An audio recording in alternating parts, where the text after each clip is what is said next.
Education Committee of the Whole meeting to order on this October 13th, 2025 at 5:30 p.m. Can I have a roll call, please? Fox. Fortress. Present. LaFramboise. Here. Becker. Here. Bertie. Here. Beaton. Here. Hitten. Here. Approval of the agenda. Can I get a motion to approve the agenda, please? I make a motion to approve the agenda with adding an action item before closed session to approve school and municipal advisory service invoice. Is there a second? Support. Any discussion? You want to put it at other, so it'd be number 5 under other? Yeah, but it's an action item, please.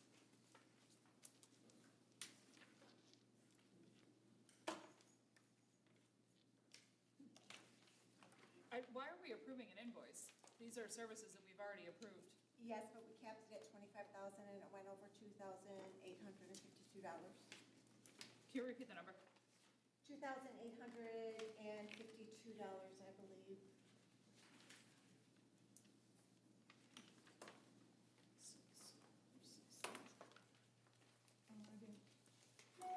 Okay. Thanks, Heidi. I'm sorry, I You're should have welcome, said that's that. fine. I should have said that. Are we good for a vote? To accept the agenda with the amendment? Roll call, please. Did we have a first and second? I Oh, was, sorry. And Heidi I and supported. Debbie. Thank you. Becker. Yes. Bertie. Yes. Beaton. Yes. Fortress. yes. LaFramboise. Yes. Hinton. Yes. Okay, next is public comment.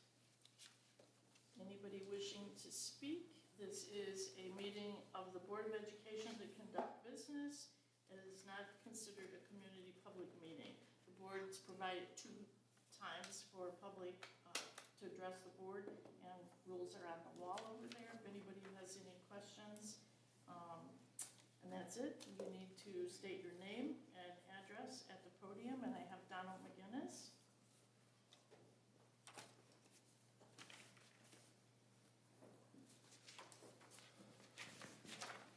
Don McGinnis, 1337 East Granite, Hazel Park. I'm here again to bring up some kind of the same issues. First, I want to know, I asked a few guys, the board, of questions and all that. I wanted to know who took the banners down originally because both at the time, ADs did not do it, and the superintendent said in the meeting that she did not do it. I never got those answers for all those questions on that one. I also want to bring up that the trophies are all missing out of the trophy case now. Mainly all the ones with a picture of me on it. And then my picture is even hidden, personally. If this whole object wasn't a vendetta against me, you guys are sure making it look like it is. And you can go to the trophy case, I got pictures of it. It is this is getting insane, taking down accomplishments from kids and from all eras. You know how proud people come back and look at those things, and to take them out, especially for the heritage of wrestling, to only have 4 trophies in the trophy case for wrestling is kind of crazy. You guys were a wrestling school. You guys have over 25 district championships, and we already lost so much of that history as it is because of the flood and all that. And you guys are willing to keep killing the sport. Keep killing this. And it may not just be my sport. I might just be overlooking it on mine and this one. But if you don't put these accomplishments back up and keep doing what you guys are supposed to be doing, who's going to want to come here to become all-state or win a district title? No one cares. You guys are showing that the village or the school administration doesn't care. So at a certain point, when do you guys start caring about the sports? When are you guys going to start acknowledging it? There's still plaques in the trophy case without names on it. There's still kids supposed to be on the wall that I've been asking for months and months and months, a year now. This is getting ridiculous. You guys still don't have a coach. You guys still don't have nothing. You guys sent out a letter saying that it was fair. It was definitely not fair. I yet, of me being applied, still haven't got a call yet. And the only thing that you guys say that I could ever even done is what? Is speak up. So if freedom of speech and coming to you guys, showing you guys my issues is a problem, that's a problem with you guys. That's a problem in your school staff that's not doing what they're supposed to be doing. And you guys are hurting these kids. Saying that you have a schedule ready, I looked at the schedule on MHSA webpage. You guys have 3 duels, which it says the same address, and 1 tournament. We did over 20-something meets last year. And you guys are telling me that you guys have, we got something on schedule, that's good enough. When are you guys going to hold someone accountable? Are you guys going to finally do your job or make them do their job? Or are you guys just going to let it all crumble and get rid of all their accomplishments? Because that's what you guys are doing. If you don't believe me, go to the trophy cases. Look. I'll show you pictures last year in them. Let's go look at the banners. Why were they took down? Why were they moved? No one can answer it. If it wasn't directed by superintendent through AD, no PO orders, no nothing. You guys are getting your guys' school ran by who? Who's following the policies and procedures? Who's following the orders? Whose orders are they? This is getting ridiculous. I come here week after week to get criticized everywhere I go and cold shoulders to come up here to tell you guys, to show you guys these concerns, and you guys are just throwing it away. You guys don't care. You guys need to direct. You need to stop listening to saying, I don't do the hiring, but apparently you guys need to do some kind of hiring. HR doesn't know what they're doing, superintendent doesn't do it, ADs don't know what they're doing. When are you guys going to hold someone accountable?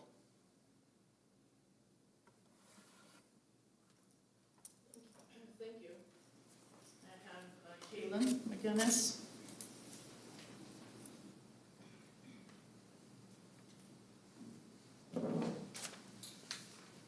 Kaylin McGinnis, 1337 East Granite.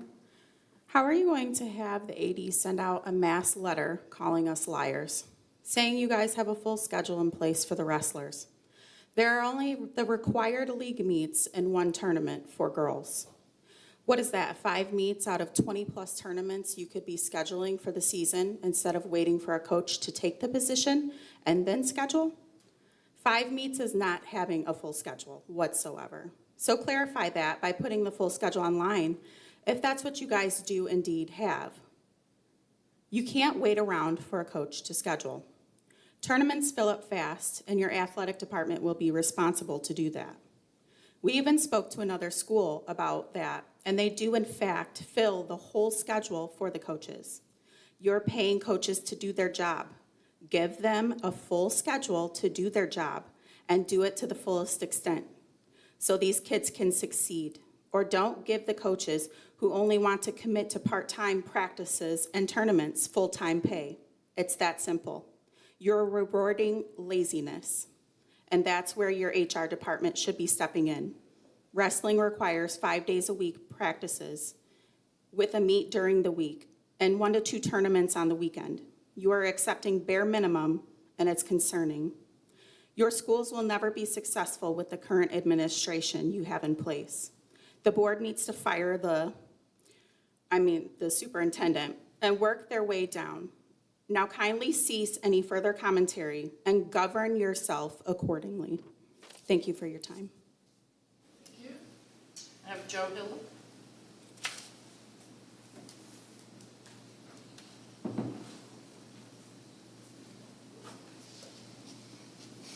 Joe Hill at 22135 Dock Street, Warren, Michigan.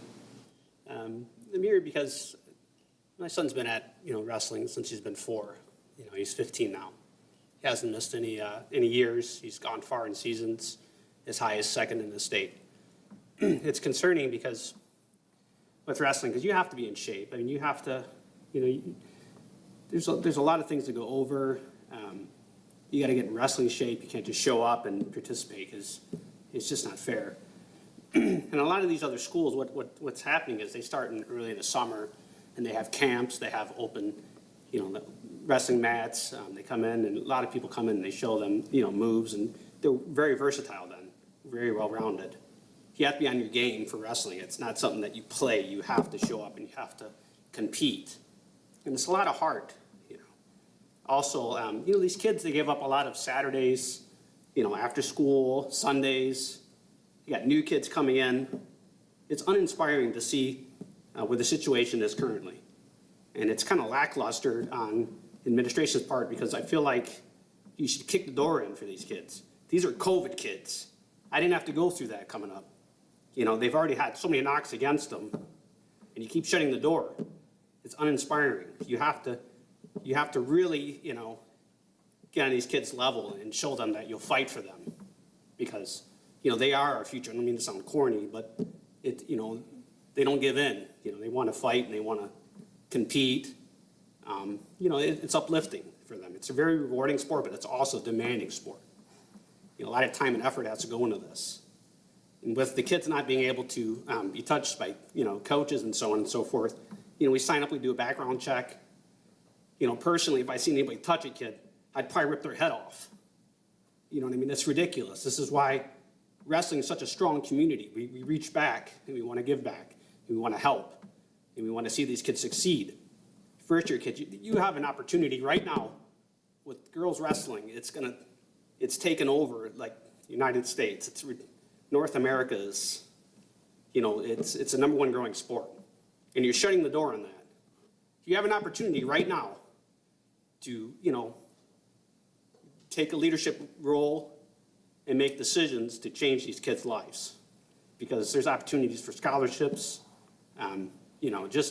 just to overcome. If you get in that wrestling room and you grind it out and you work hard and you succeed, there's nothing that you can't do. They'll excel in school. It's really uplifting. It's such an awesome, rewarding sport. And you have an opportunity right now to do the right thing. All hands, everybody should be on deck doing this for the kids because, like I said, I don't think anybody in this room had to go through COVID, right? With the mask and the shields and the separation and all these other things, all these knocks against these kids. And you have an opportunity right now to do the right thing. And I think you should. And my son is depending on it. These new kids, they got kids coming up from the middle school. Everybody wants to wrestle, but who the heck's gonna, who's gonna guide them? Where's their leader? You had an opportunity. You had a person who wanted to give back. You had another person, and Gary Harrison wanted to give back. You got people who generally want to give their time. They don't need the money. It's not about the money. That's ridiculous. They come out of pocket. As teachers know, nobody makes money when you participate and you want to help. It's out of your heart. That's it. 100% or nothing. It's all in or nothing. You have an opportunity to kick the door in. I suggest you do so these kids are going to remember everyone here because they're watching. They're always watching. And they have questions of their own. My son is not inspired right now, and it's disturbing me a lot because he's got a very good pedigree. All my boys have wrestled since they've been 4. And even there's kids that are undiscovered right now that have an opportunity to do something really great. This will transition to all through school too. And you'll notice kids that normally wouldn't, come out and work hard, they get an opportunity. You'd be surprised. I've seen it time and time again. There's so many athletes. There's so many student athletes. It's inspiring. Wake up, do the right thing. Thank you very much. Thank you, Mr. Hilla. Okay, moving on to our board presentation. We have John Bruchette. I'm going to say I probably slaughtered it. He's here from ACRA. He's going to teach us some things about our new data presentation, data analysis. And so welcome to you, John. I think there so it can be recorded. April's gonna take my microphone. Oh, Here, you can use. If you wanna sit, we'll bring you one. Yep.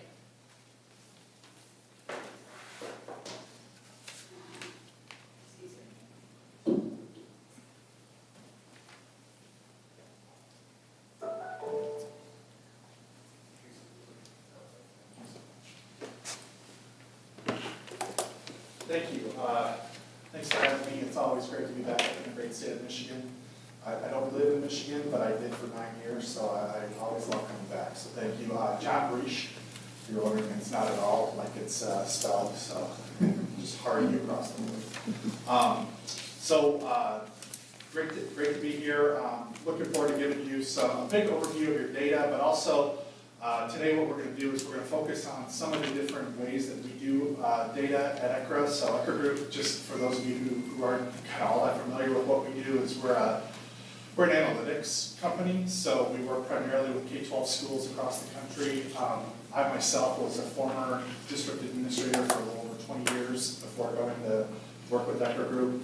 And what we do is we take in all of your student level data from both your state assessment scores and also your benchmark assessments, like your iReady, anything like that, and we build a local growth model. We'll talk a little bit about that. So today we're going to go over some of the foundational concepts of growth. We're going to talk about your district's data as it pertains to growth and proficiency. And then we're also going to give a little brief summary of kind of like, as we've analyzed all the data, some suggestions for the future. And of course, if you have questions, I want to know those as well. All right. So as we get started, the two major things that we look at in our platform is we look at obviously proficiency. That's did the children meet the standard on the test. So for you all, it's either the M-STEP or the PSAT, SAT. And so we're looking primarily at that, and did they meet the state benchmark, okay? And then of course we look at growth, and with us, with growth, we're looking at every student, what is typical for Hazel Park, Michigan, your district, and then we build a local growth model, and we'll just give you kind of a little bit of a visual of what that looks like with us. So we take all of the district's data, we build that into a local growth model, and then every child gets a unique propensity score, which is a fancy statistical term for a projection based on an equated score. And so that every child gets a projection from where they've been, what's typical for Hazel Park at every possible iteration of growth, and then that's projected in the future. And then the way we look at growth is a little different than, typically like where did a child start, where did they finish doing a simple subtraction, that's growth, right? So if you think about like when you have your own children, they started the year at 5 foot, they get to 5'3", they grew 3 inches, right? Well, the question for us is not just did they grow 3 inches, but where were they projected to grow? And so that's why we take your history of Hazel Park, and we utilize that history to project into the future so that a child's growth on your standardized assessment, iReady and M-STEP, PSAT, SAT, it's not just a matter of did they grow from the previous year, but where did they grow relative to where they should have been? And that's how we measure growth. So I'll just pause there to say, any questions on that? Because that's a little bit different than probably what you're used to seeing. questions? No? Okay. So the way we color code growth through the system is blue is higher than expected growth, green is expected growth, yellow and red are low growth, okay? And so you'll see in your district quite a bit of green, so meaning you're kind of on pace. Some yellow growth, some areas of opportunity, and then some blue growth as well. So we're going to look at all of those. And the great thing, again, it's not just where did the student start, where did they finish, but also where they projected to do, so that as you stack years of higher green growth into blue growth, then you start to look at how do we then achieve higher proficiency. But for most kids, for most schools, we always recommend an ECRA, but just nationwide, the focus, and I do appreciate your district administration, your building principals, always being kind of like acutely focused on child growth. And that's where, if you focus on growth, the proficiency stuff comes down the road. Okay? We say that to everybody, not just you. So just some of that, I wanted to give you kind of a smattering of some of the different uses for the data that we provide. Many of our schools, including yours, are utilizing it for personalized learning, meaning how is the child growing, what are their needs, and how do we better program for them. MTSS systems, or RTI, meaning like the bigger system supports.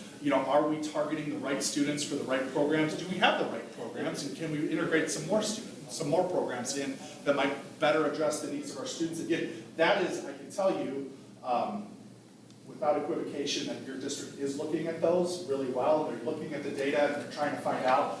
They're also utilizing it to set goals. So meaning, what is a goal? So for instance, when you're setting goals as a district, you might set a district proficiency goal or something like that. A lot of times what those conversations boil down to is, like aspirational goals from the adults, which are not bad, but are they based on the students? The nice thing about us is because of our projections in the future, you can set goals based on how your students have done and where they're projected to be. And you can still set stretch goals, which I would argue your district is doing, but based on the needs, based on where your students are at. So that as you start to grow students at increasing rates or accelerated rates, you see those goals going up year over year. And that's sort of the way to do it. I will also say your district is looking acutely at program evaluation, what are the supports in place, what's working, what's not working, what's working more effectively, how do we get more students into those, what's the profile of students that are in there, and then also equity and impact. Are you seeing the same growth across the board for all groups of students? I'll say, I'll give you a preview of coming attractions, but towards the end of the presentation, you'll see that your district, while we don't have the data pulled together, we're working on pulling together data for students who are higher mobility, meaning your newer students, versus students who have been here a little bit longer. And that's not to say that one group or the other has more importance, but it's that all students are important, and making sure that all of your students are getting the right needs when they come in, whether it's for a year or two, or they've just been here for a year, or whether they've been here for 5 years. What are their needs? How do you program for them? And how do you know? And that's one of the neat things that your district is doing. With that, I'll pause again. Any questions? I do have a question. Yes. When you talk about students that have a greater level or a higher mobility, I think you said. Yep. Is this data that could potentially follow them from like LEA to LEA? If, say they're coming from a neighboring district into Hazel Park and then maybe moving and following through, so that you sort of have that same level of projection, or you're able to like pull relevant data from the past, or are they sort of like starting fresh when they come here to Hazel Park? That's a great question. We can work it both ways. Typically, what districts want to do is they want to start with a fresh start. Okay. When the student comes there. We have had districts who have given us that data in advance. It's oftentimes hard to ascertain from the previous district. Usually when that happens, we tell them, like, don't focus on the previous district's benchmark assessments. Like, you're using iReady.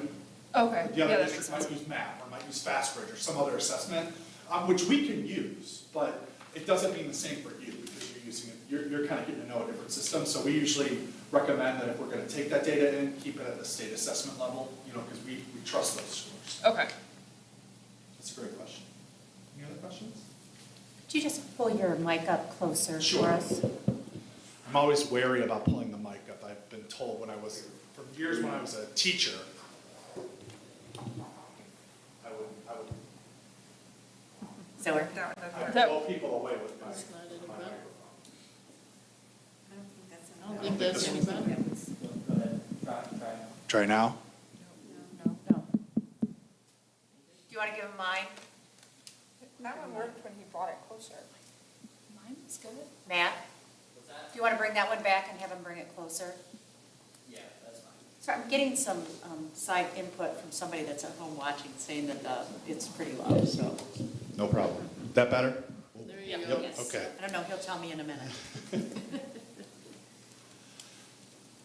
I'm always leery of the microphones because I have been told I have a booming voice when I get into the classroom. So I don't want to blow you away or have your ears ringing. It was his microphone. Any other questions? Okay, you ready to get into your data a little bit? Okay, so we're going to look primarily at your benchmark assessment data. We're going to look pretty high level, kind of give you an overview of what's been going on in the district. And then we'll give you some of the recommendations. This is not new to your district administrators, just so you know they're sort of acutely aware of these, so these aren't surprises, okay? So when you look at your data, overall for ELA and math across all grades, you see that your percentage meeting benchmark, that's the state benchmark, has been relatively constant in all subjects.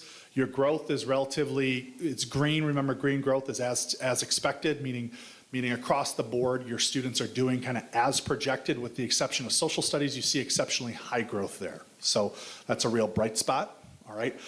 And when I say exceptionally high growth, I usually don't use the word exceptionally in there, but you'll notice that the effect size for growth is 0.3, and it's doubled that.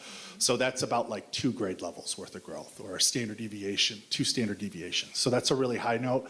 But otherwise, across all subjects in math and ELA, you're right on target. Don't pay too much attention to the negative numbers in front of it. Remember, there's a range for projection. So as good as we are at projecting human behavior, we are still projecting human behavior, predicting that. So we're within the really good acceptable range there. Okay, can I just ask a quick question on that? Yep. So I am paying attention to negative because I was a math teacher. So are you saying that our projected growth is to go down? No, that's a good question. Your projected growth is, so think of this, with ECRA's growth model, 1 year of growth, which typically equals 1, is 0. So a child is projected to grow, and if they hit 0, that means they hit their anticipated projection. If they're slightly below that, which is just like the negative number, is slightly below 0, but still within the range of that 1 year of projected growth. If they're slightly above, then it'd be positive. All right, so typically, that's why that green range, if you look down right up below, that -0.29 to +0.29, that's the acceptable growth range.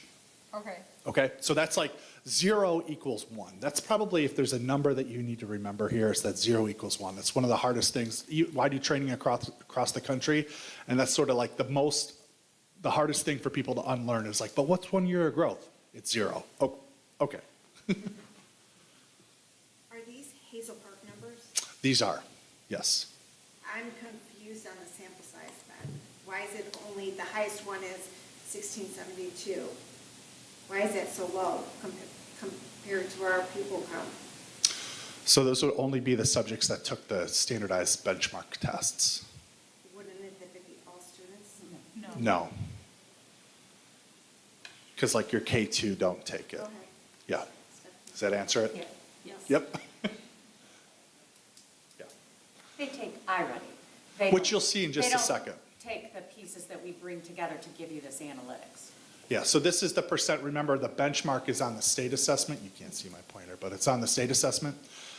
So this is only the students who took both the state assessment and then had a growth score going into it. So the state assessment is MSTEP, PSAT, SAT? Correct. So any student that didn't take one of those 3 tests is not recognized in this data set? Right. So Okay. like K through 2, and then They don't obviously take 12th grade.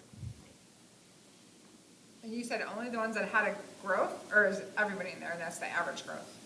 So that is that is everybody. So that's Okay. across all subjects, all subjects for grades, for ELA and math only, because this is just like your federal accountability, ESSA. That's the overall growth for all subjects. Okay. So if they took the MSTEP or the PSAT or the SAT, they're not included in this number? No, if they are included. They Those are the are ones, yes. included in this number. Yep. But for example, if they took just the iReady because they're in K1, 2, they would not be in this Thanks for number. the Yep. clarification. Yep. So everything I just said just changes in about a slide, okay? So that's your overall. That's like, so this is like your 60,000 foot. This is what's going on from a proficiency and growth across the district, all right, overall. Now we're gonna dig into proficiency and growth relative to math, reading, science, and social studies, okay? And so this is the grade by grade growth. You'll notice on the left side, that's percent met benchmark, okay? So not to be confused, so that is the state benchmark on MSTEP, PSAT, or SAT. But you will notice, you can call me a liar for just a second, and it's okay, I can take it, that there is percent meeting benchmark going all the way down to kindergarten. That's because we're able to take what the state benchmarks are and map them backwards to kindergarten, first and second grade, so that you get sort of a preview of coming attractions. So that's the level of analytics we provide, is we can take that benchmark data and map that backwards to K-1, 2 to kind of give you a better indicator of where your kids are at and what's coming up, okay? So that's why the percent met benchmark goes all the way down to K, but it's not in the official ones from the previous slide, because this is actual benchmarks, okay?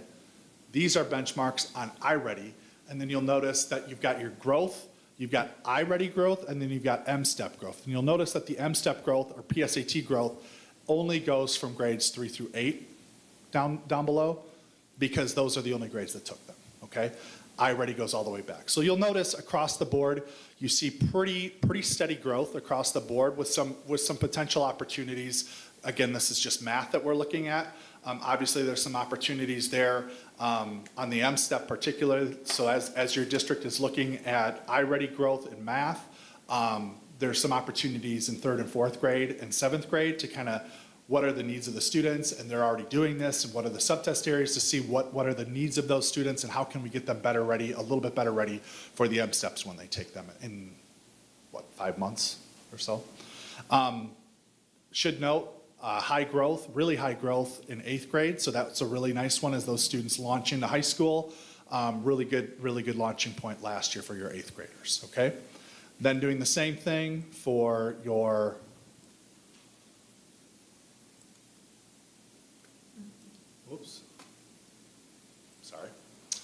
looking at your ELA and reading, you'll notice that very similar story.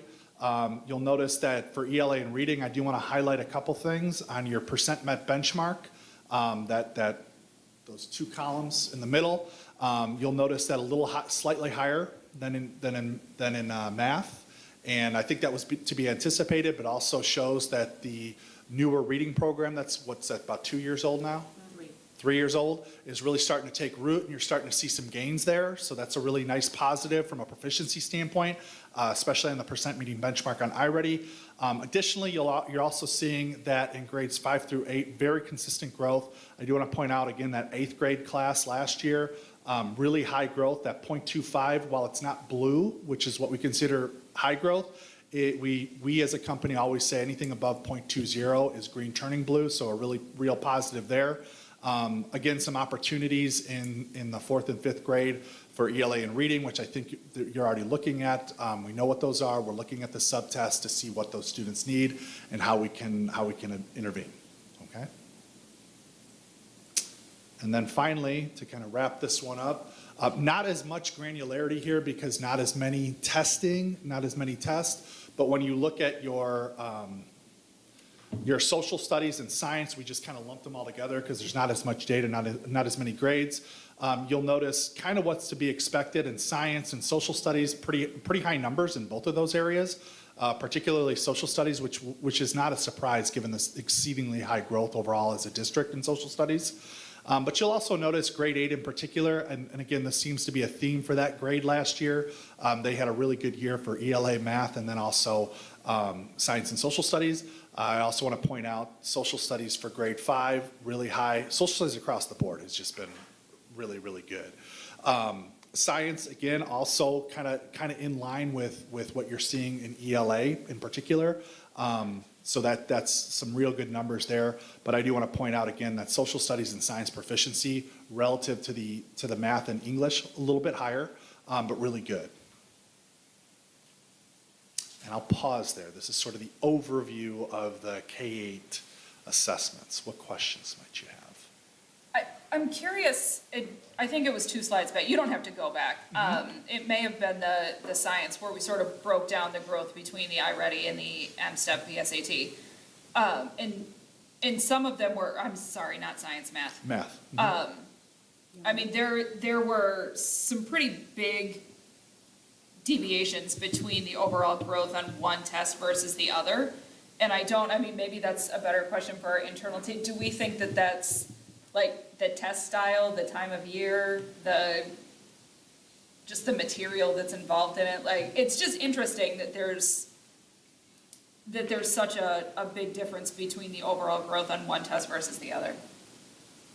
a mixture of all of those things probably. Yeah, so when you really look at MSTEP and iReady, they're two, while they both benchmark and they help us understand where students are, they're very different assessments. And so your iReady assessment is a norm reference assessment that really is digging down into some very specific grade level standards, whereas MSTEP is really, again, measuring some really big high level principles and really also helps us understand how we're doing in terms of the curriculum we're delivering. And so I want to just kind of jump in on the social studies piece. You notice that really high significant growth. We can attribute that directly to the fact that during the 2023-24 school year, we had a whole team of people rewriting the curriculum. High level, very rigorous curriculum. And then all last year, our social studies coordinator spent the year coaching. And I happen to have the privilege of being in some classrooms for social studies last year, and I saw some really dynamic conversations and work going on. And we see a direct correlation into that work with high quality curriculum, with a lot of coaching for teachers, and then opportunities for students to dig in, and we're seeing that big bang for the buck. So that's what you're going to see on an MSTEP-like test versus iReady. Got it, okay. Any other questions? I'm just clarifying. So on the left-hand side of all these slides, it is the percentage of our students that met the state benchmark. Correct. I guess it'd be your right. Pardon? It'd be your right side, my left side. Yeah. I flipped it. I'm in the mirror here.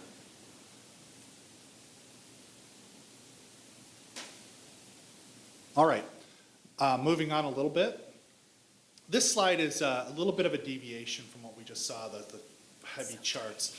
This is what we've done here is we've taken your iReady assessment scores for math and ELA, or math and reading, I apologize. And we looked at them and where do your scores sit relative to the national percentile year over year. So this is kind of a really helpful slide to give you an indication of where has your district been, where are they headed relative to the national. Now, while of course it's probably it's not where you want to be sitting nationally necessarily in the bottom third average, but I do want to say, like, when you focus on growth, you see those percentiles they're going up, and that's the most important thing. You see in both math and ELA, or math and reading, you see those increases in growth, particularly over the last couple of years in math, where you're seeing a big spike. So that focus on growth can go up, and that's what you're looking at when compared to their peers across the country.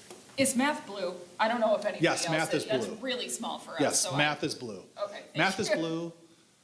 Reading is like Orangey. orange, Okay. burnt orange. Maybe everybody else could see that well, but I certainly couldn't, sorry. So this just kind of gives a nice context and a nice slide to kind of keep you grounded as to where you're at relative. So sometimes we focus so much, particularly as a company, but with your district as well, on local growth, and that's really important. But as you grow locally, sometimes it is nice to zoom out and see, well, how are we doing relative to our peers across the country? And you can see that that's the steady increase in local growth shows steady increase against your peers across the country, which is what you're seeing here. The next one is we're going to look at some growth by cohort. So this is your MSTEP by cohort. I'm sorry, not growth by cohort. This is proficiency by cohort. So what this does is it shows you going back, 2, 3, 4, 5 years, how have your grades done on the MSTEP for math relative to when they started. So typically what we see it's sort of a little bit of a mixed bag in some of these instances where, but we're seeing pretty high gains in third grade. That sixth grade and seventh grade cohort seem pretty consistent in math. Again, and what I would say is this is pretty consistent with what you saw with the growth and proficiency across the board in math, which was pretty consistent, staying at the same level. Some opportunities there, as we've talked about, but you're also seeing some, as you know, that as you focus on those younger grades, especially K1, 2, which we saw in the previous slides, you're seeing some growth there. So hopefully that's a preview of coming attractions as well. So this is proficiency, not growth. This is proficiency, yes, So, on the MSTEP. so just so I'm clear at what I'm seeing, the blue, grade 3, on the far left. And then the next blue is when they're in grade 4?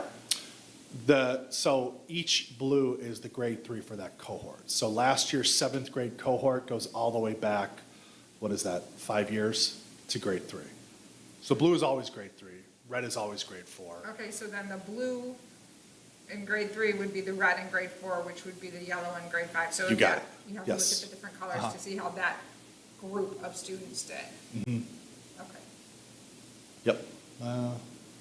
Not quite, no. So the blue, see, all of these are the 2024-25 cohorts. So these are last year's 5th graders going back to their 22-23 year when they're blue in 3rd grade. Right, so they're blue in 3rd grade, they're red in 4th grade. It's the same group of kids that are Yes. blue, and then red, and then yellow. Yes. So, just so we're clear, when you look at the 7th grade cohort, the purple is where they are in 7th grade, and those same group of kids is blue where they were in 3rd grade. Correct. Making a comparison of the growth that they've made throughout the years.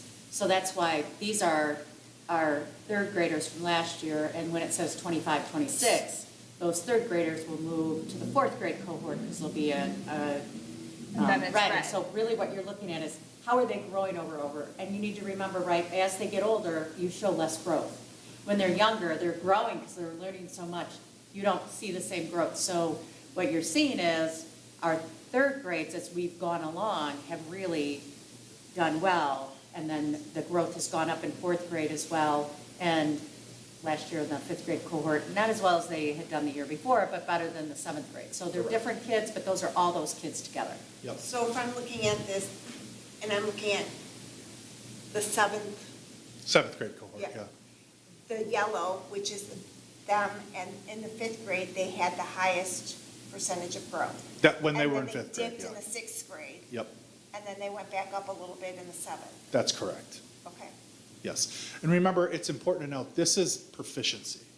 So this is the percent of that class proficient at each one of their grade levels. That's correct. So that's why the focus on growth is really important, because proficiency, and I will say too, and Michigan is very similar to most other states, that Michigan's benchmarks get more difficult year over year.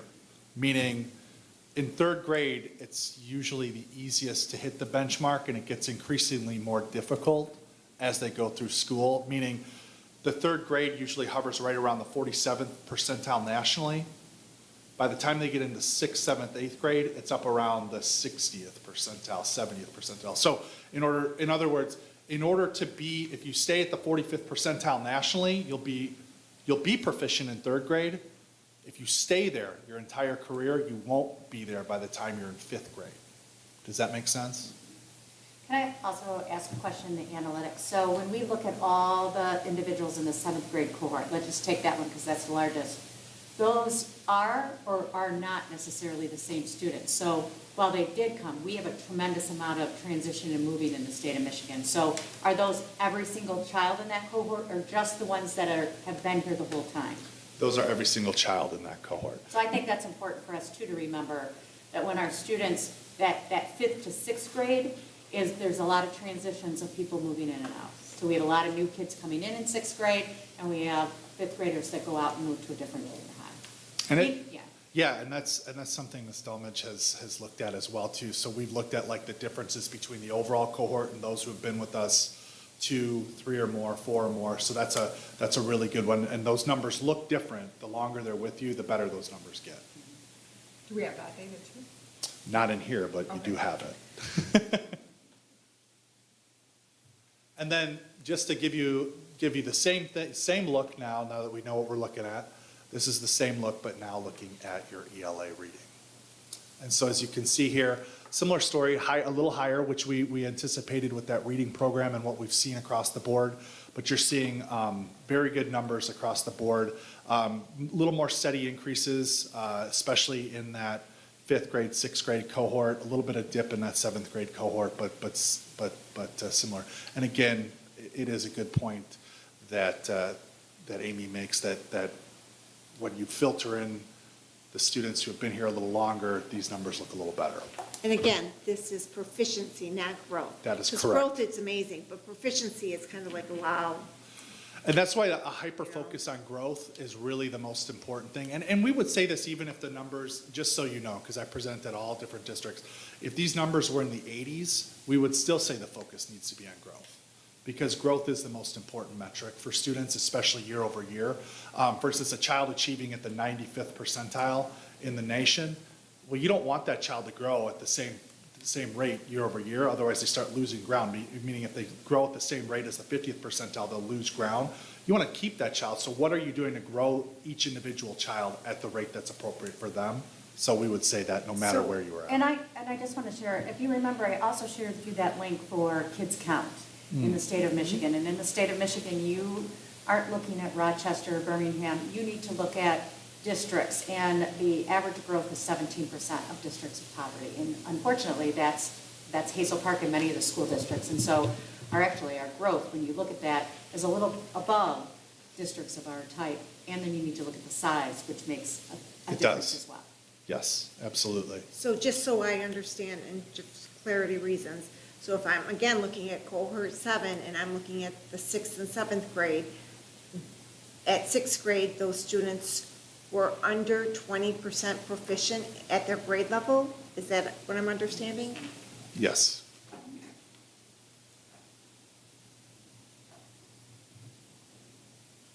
Remember, it's important to note that proficiency is a policy-based benchmark. It's not necessarily a scientifically or evidence-based benchmark. So meaning that's set by the But you want your state. students proficient, You do, absolutely. and if you're telling me that only 20% of our students at grade level are proficient for that grade level, that's kind of concerning. Yeah, it definitely makes the focus on growth.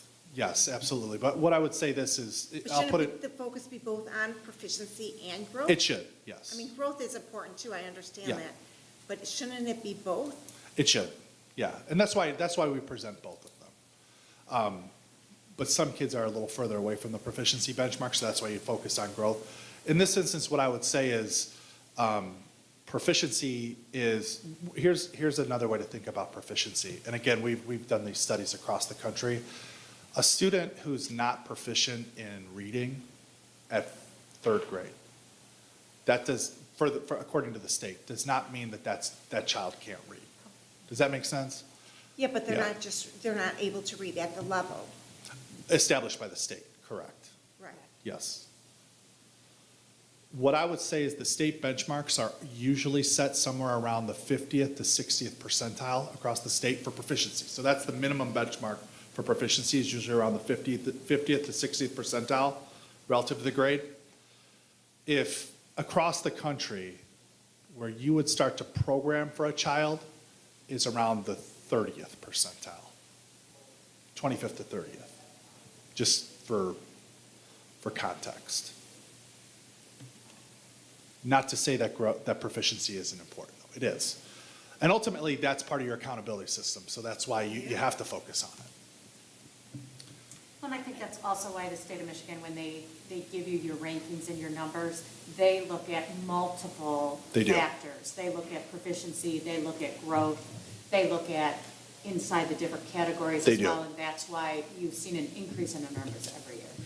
And why you've seen an increase in the weighting of growth on all state accountability systems, whether it's Michigan, Illinois, Indiana, Wisconsin, across the country, you're seeing growth as a bigger indicator. Proficiency is still part of it, but not as big as growth, believe it or not. And I would add, just, I want to read a little snippet from the MDE's memo on state assessments, because I think this is really important. So this was the state sending out a memo, trying to help people put in perspective the state assessment. The M-STEP assessments are rigorous and not meant to measure reading ability or math ability by themselves. They're meant to measure understanding of a broad set of rigorous subject matter standards. Because these assessments are high bar tests, students who score partially proficient are not necessarily performing below their grade level. And many who are below the proficient benchmark are successful throughout school, in high school, in college, and in their chosen professions. So I think that's really important with how to really think about the M-STEP assessments. Certainly, that doesn't mean we don't want our kiddos to do better than we have right now, but I think it's important to contextualize what that assessment is really measuring. And just that very first statement that, I'll reread it again. The M-STEP assessments are rigorous and not meant to measure reading ability or math ability. And that is from the state of Michigan about the M-STEP assessments. So just to bring a little bit more context to the purpose for those assessments and how, I know, as John said, it's a state set of criteria that they set up here. That doesn't mean that we won't want to get to there, but we do have to contextualize what they mean, and it doesn't mean, again, that the students who are not scoring at some of those levels are not reading or cannot do math. Good questions. Any other ones? I'll move on. We're gonna get into some high school stuff here in just a second.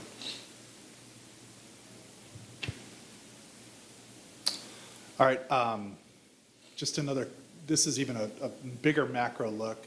These are your student growth rates for math and ELA across all grade levels on your M-STEP, PSAT, everything, K-12. So this is the entire ball of wax. So this is, remember we had broken it out just for M-STEP, just for iReady. This is putting everything together. What's the overall growth rate in particularly math and ELA, and then the combined. You'll notice across the board, it's green, it's expected. All right, it's you're where you're projected to be. Now, that doesn't mean that that's where you want to stay, but it's where you're at right now. And now as you look at achieving those and staying consistent, now you want to start incrementally moving students up or accelerating their growth. And so looking at that, we'll look at your high school, PSAT, SAT, all grades, a little bit of area opportunity overall for ELA and math. PSAT and SAT showed a little bit lower growth. Your SAT was your higher one. They were kind of right as projected. I'm going to say for the sake of the students, if there's one that you want to do better on, it's the SAT. It's the one that really matters. So while there was a little bit of a lower growth in ELA and math for 9th and 10th grade, your 11th grade showed consistent or a rebound between sophomore and junior year. So that's a good thing. That's the good part. The interesting thing, and I think you're going to start seeing it, is as these students start to transition from the 8th grade into 9th and 10th grade, that's where your area of opportunity is. It looks like you've got some stronger 7th and 8th grade students coming up in the next couple of years.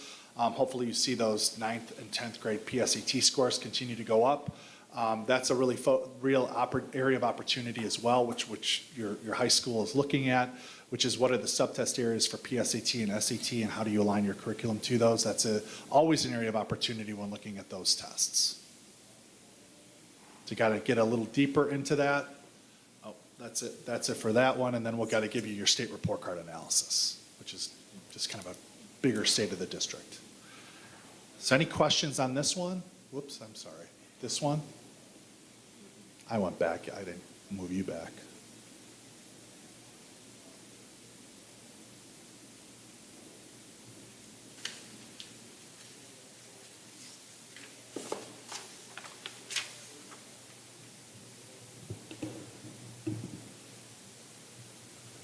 Hearing none, I'll move on. Okay.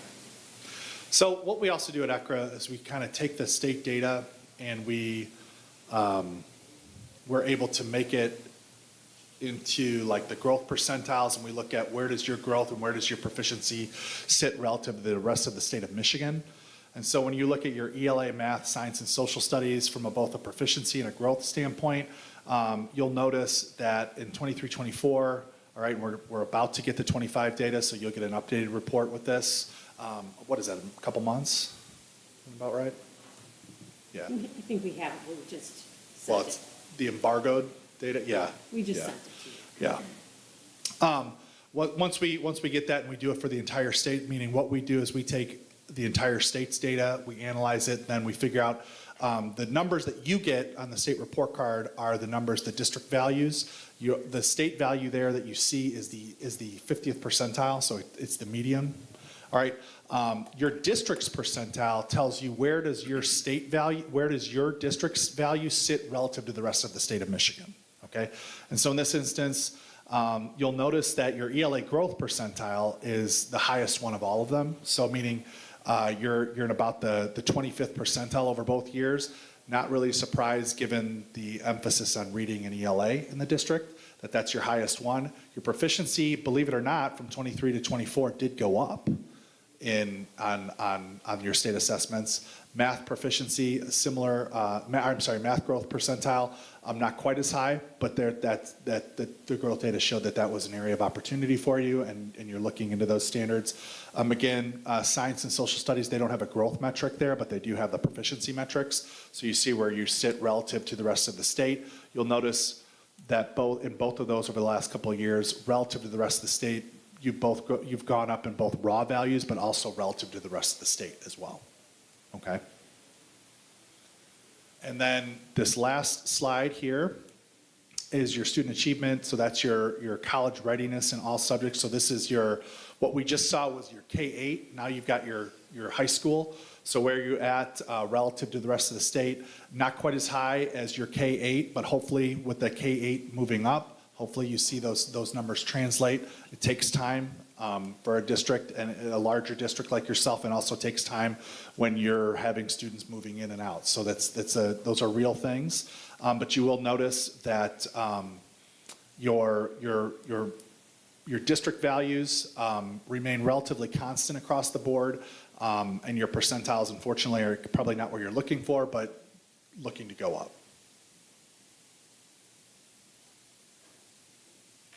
By the way, if you're trying to do the math year over year, remember those last columns do the math for you, so we don't like you to have to do any of the math for yourself. And then finally, I've just got a couple summary slides based on everything you heard, or a summary slide. Based on everything you saw today, growth in all subjects remains relatively consistent with previous years. We're recommending, and your district is well aware of this and already doing much of this work, continue to focus on the subtest analyses. Those are those areas within mathematics, reading, science, or social studies. What are the particular areas that your students need or groups of students need? Continue to focus on those and then target the interventions for those. And then continue to target resources to the needs of students, particularly in math and reading, meaning put the students who need the vocabulary support in the vocabulary resource. That makes sense, So that's sort of target the right resources to the needs of the students. Students in K-8 continue to show improvement relative to national benchmarks. That is a really important one. And so as we zoomed out in that one slide, it's important to note that sometimes you can get bogged down in the minutia of looking at the little pieces of data, and sometimes it helps to zoom out and say, are we moving the needle relative to what we see across the state or across the country? You are seeing that, so that's the nice thing, all right? And it takes time to do that. And then, again, continue focus on growth, particularly with higher mobility students, which we're doing. This will yield increases in proficiency over time. Okay, so our goal in any given year is to be in the blue section, because we want to increase more than expected to eventually make it so that more of our students are meeting the benchmark. Is that an adequate assessment? I would say targeting blue is aspirational, for sure. What I would say is your first, if you're setting growth goals, what we recommend is trying to hit those positive numbers, hit those numbers in the green, but with the plus next to them, and then try to get that plus as high as you can until you hit blue. So in other words, we would usually recommend, if you're gonna set an aspirational goal in growth, be realistic, and we would say this to anyone. So this is not unique to Hazel Park. If you're gonna set an aspirational goal in growth, based on where you've been, I would say a good growth goal would be positive 0.10, 0.20, somewhere in that area. It's still in the green growth, but it's showing an additive effect based on what was done previously. If you hit blue, that's great. It's important when setting growth goals or proficiency goals to set them within reason. And remember, the projections that we're utilizing are your actual students. So we're not kind of magically pulling them out of thin air. So that's the important thing. So when you set a growth goal, in some respects, it becomes, unfortunately, when we project and we're accurate, it becomes harder, so, meaning it takes time to implement new programs, new procedures, as I'm sure your district administrators can attest to here. And so the idea that you're gonna move aggregate metrics really quickly becomes difficult. So that's why setting realistic goals is important, but getting those into the positive is what I would recommend.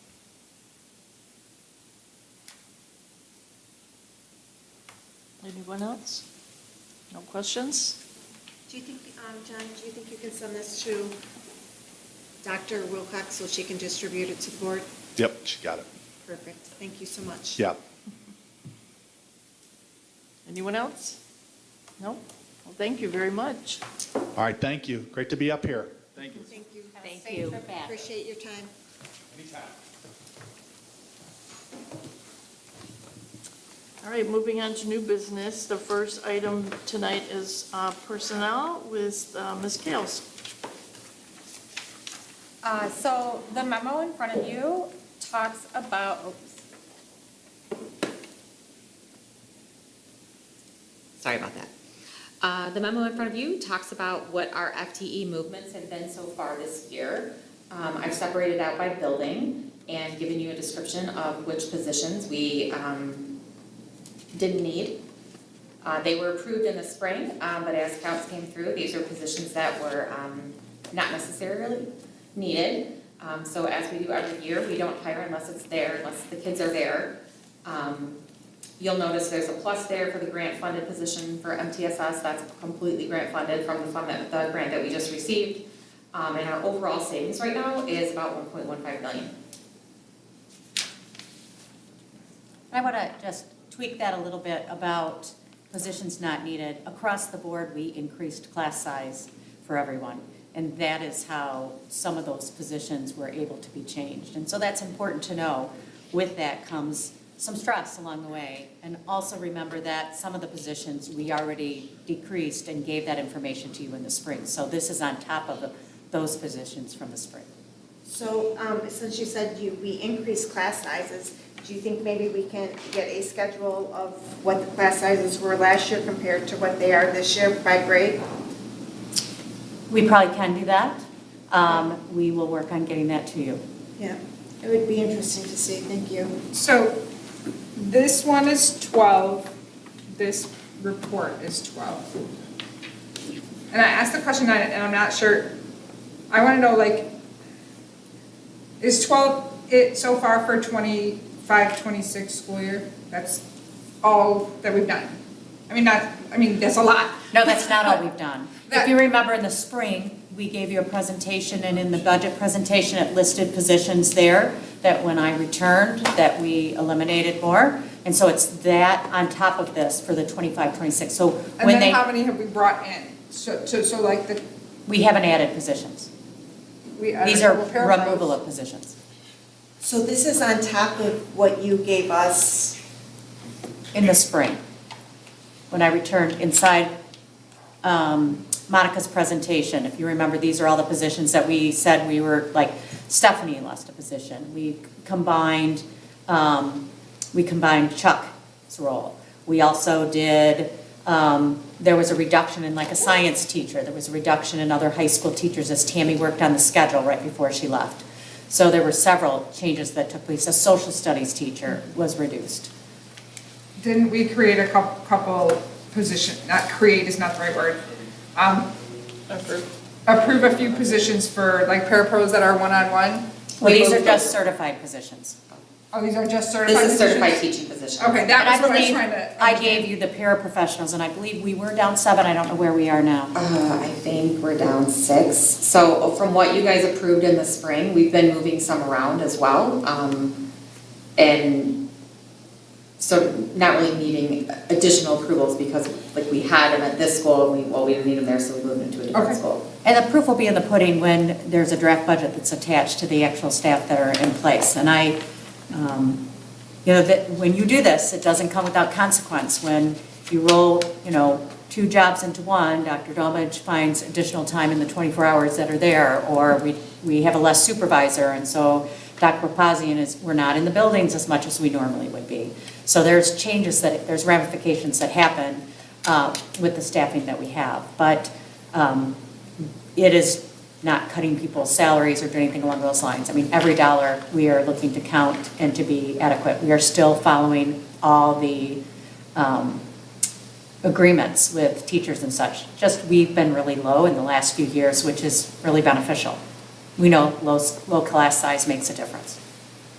When we say down 6 parapros, that is 6 fewer approved paraprofessional positions. Not that there are, I mean, there are open jobs for parapros in the schools currently, correct? Yes. Is there, So- I mean, I don't think we would go into any building where they would say, Everybody's hey hired. guys, we're great on parapros, everything that's is. true. Actually, not true. There's a Okay. couple of buildings that are completely hired out.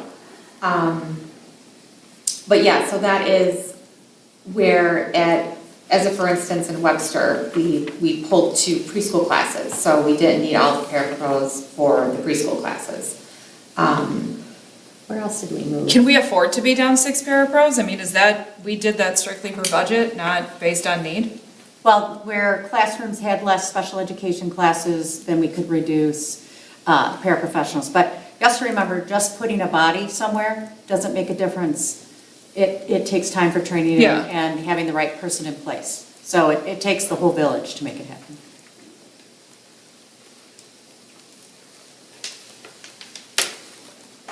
Okay, everyone's good? And we move on to policy. And I would just say, President Hinton, that this will not be on the agenda. This was strictly informational for the board as requested, so this would not find its way to the next meeting. Oh, okay. Policy, any comments? I think another meeting's coming up. I think next week sometime, or 2 weeks from now, yes. It's 28th, I think it is. Yeah, I think so. My only comment for policy is I still sent an email that I've never got a response on about why HR is not involved in these. Well, HR, it's not in their job description to be involved, and these are board policies, not administrator policies. These are policies, the board has 3 jobs: to hire a superintendent, do a budget, and write policy. So it's not in the job description. And you did bring that up before, that you did ask, and you wrote to the superintendent, not the board president, and the superintendent did answer you. So I did not. I would just like to note that, even the attorney that we're working with, that we hired, advocates for having administrators that deal with the policies that you're working on. That it's better to work that way. So I would advocate for us at least having the administrators that the policies apply to have us there, because we need to work together. Yeah, I think that was discussed and that was going to happen. I just wanted to make sure that we were still on board with that. Yeah, So you're saying if it's an HR policy, HR would come, if it's a absolutely. teaching and learning policy, it would, Yes. okay. Yeah, that was sort of the vibe that he If gave it's when. finance, then Then, yes, got it. finance would come. If it's curriculum. That curriculum explains it, would thank you. So I'm looking for direction then, because policy, the HR director is responsible for implementing the policy. It is in her tasks in the spreadsheet. And I have invited everybody, I believe by group, to attend those. I believe the next ones are finance and buildings and grounds. Yes, and both Crystal and Monica have been invited to attend those. Yep. See you there. Okay, next is new business, buildings and grounds. Invest. Yes, so this is not anything for approval. This is really kind of bringing to you in the old-fashioned buildings and grounds situation. Last year, I became knowledgeable about some work that had been developed by Partners and Architect. It was in December when they brought this to my attention, and I met with them. And so since I've been back, we've re-met on this again. And Invest has come forward because there were some promises that were made to them along the way, and they were 3 promises. One was develop of a practice soccer field.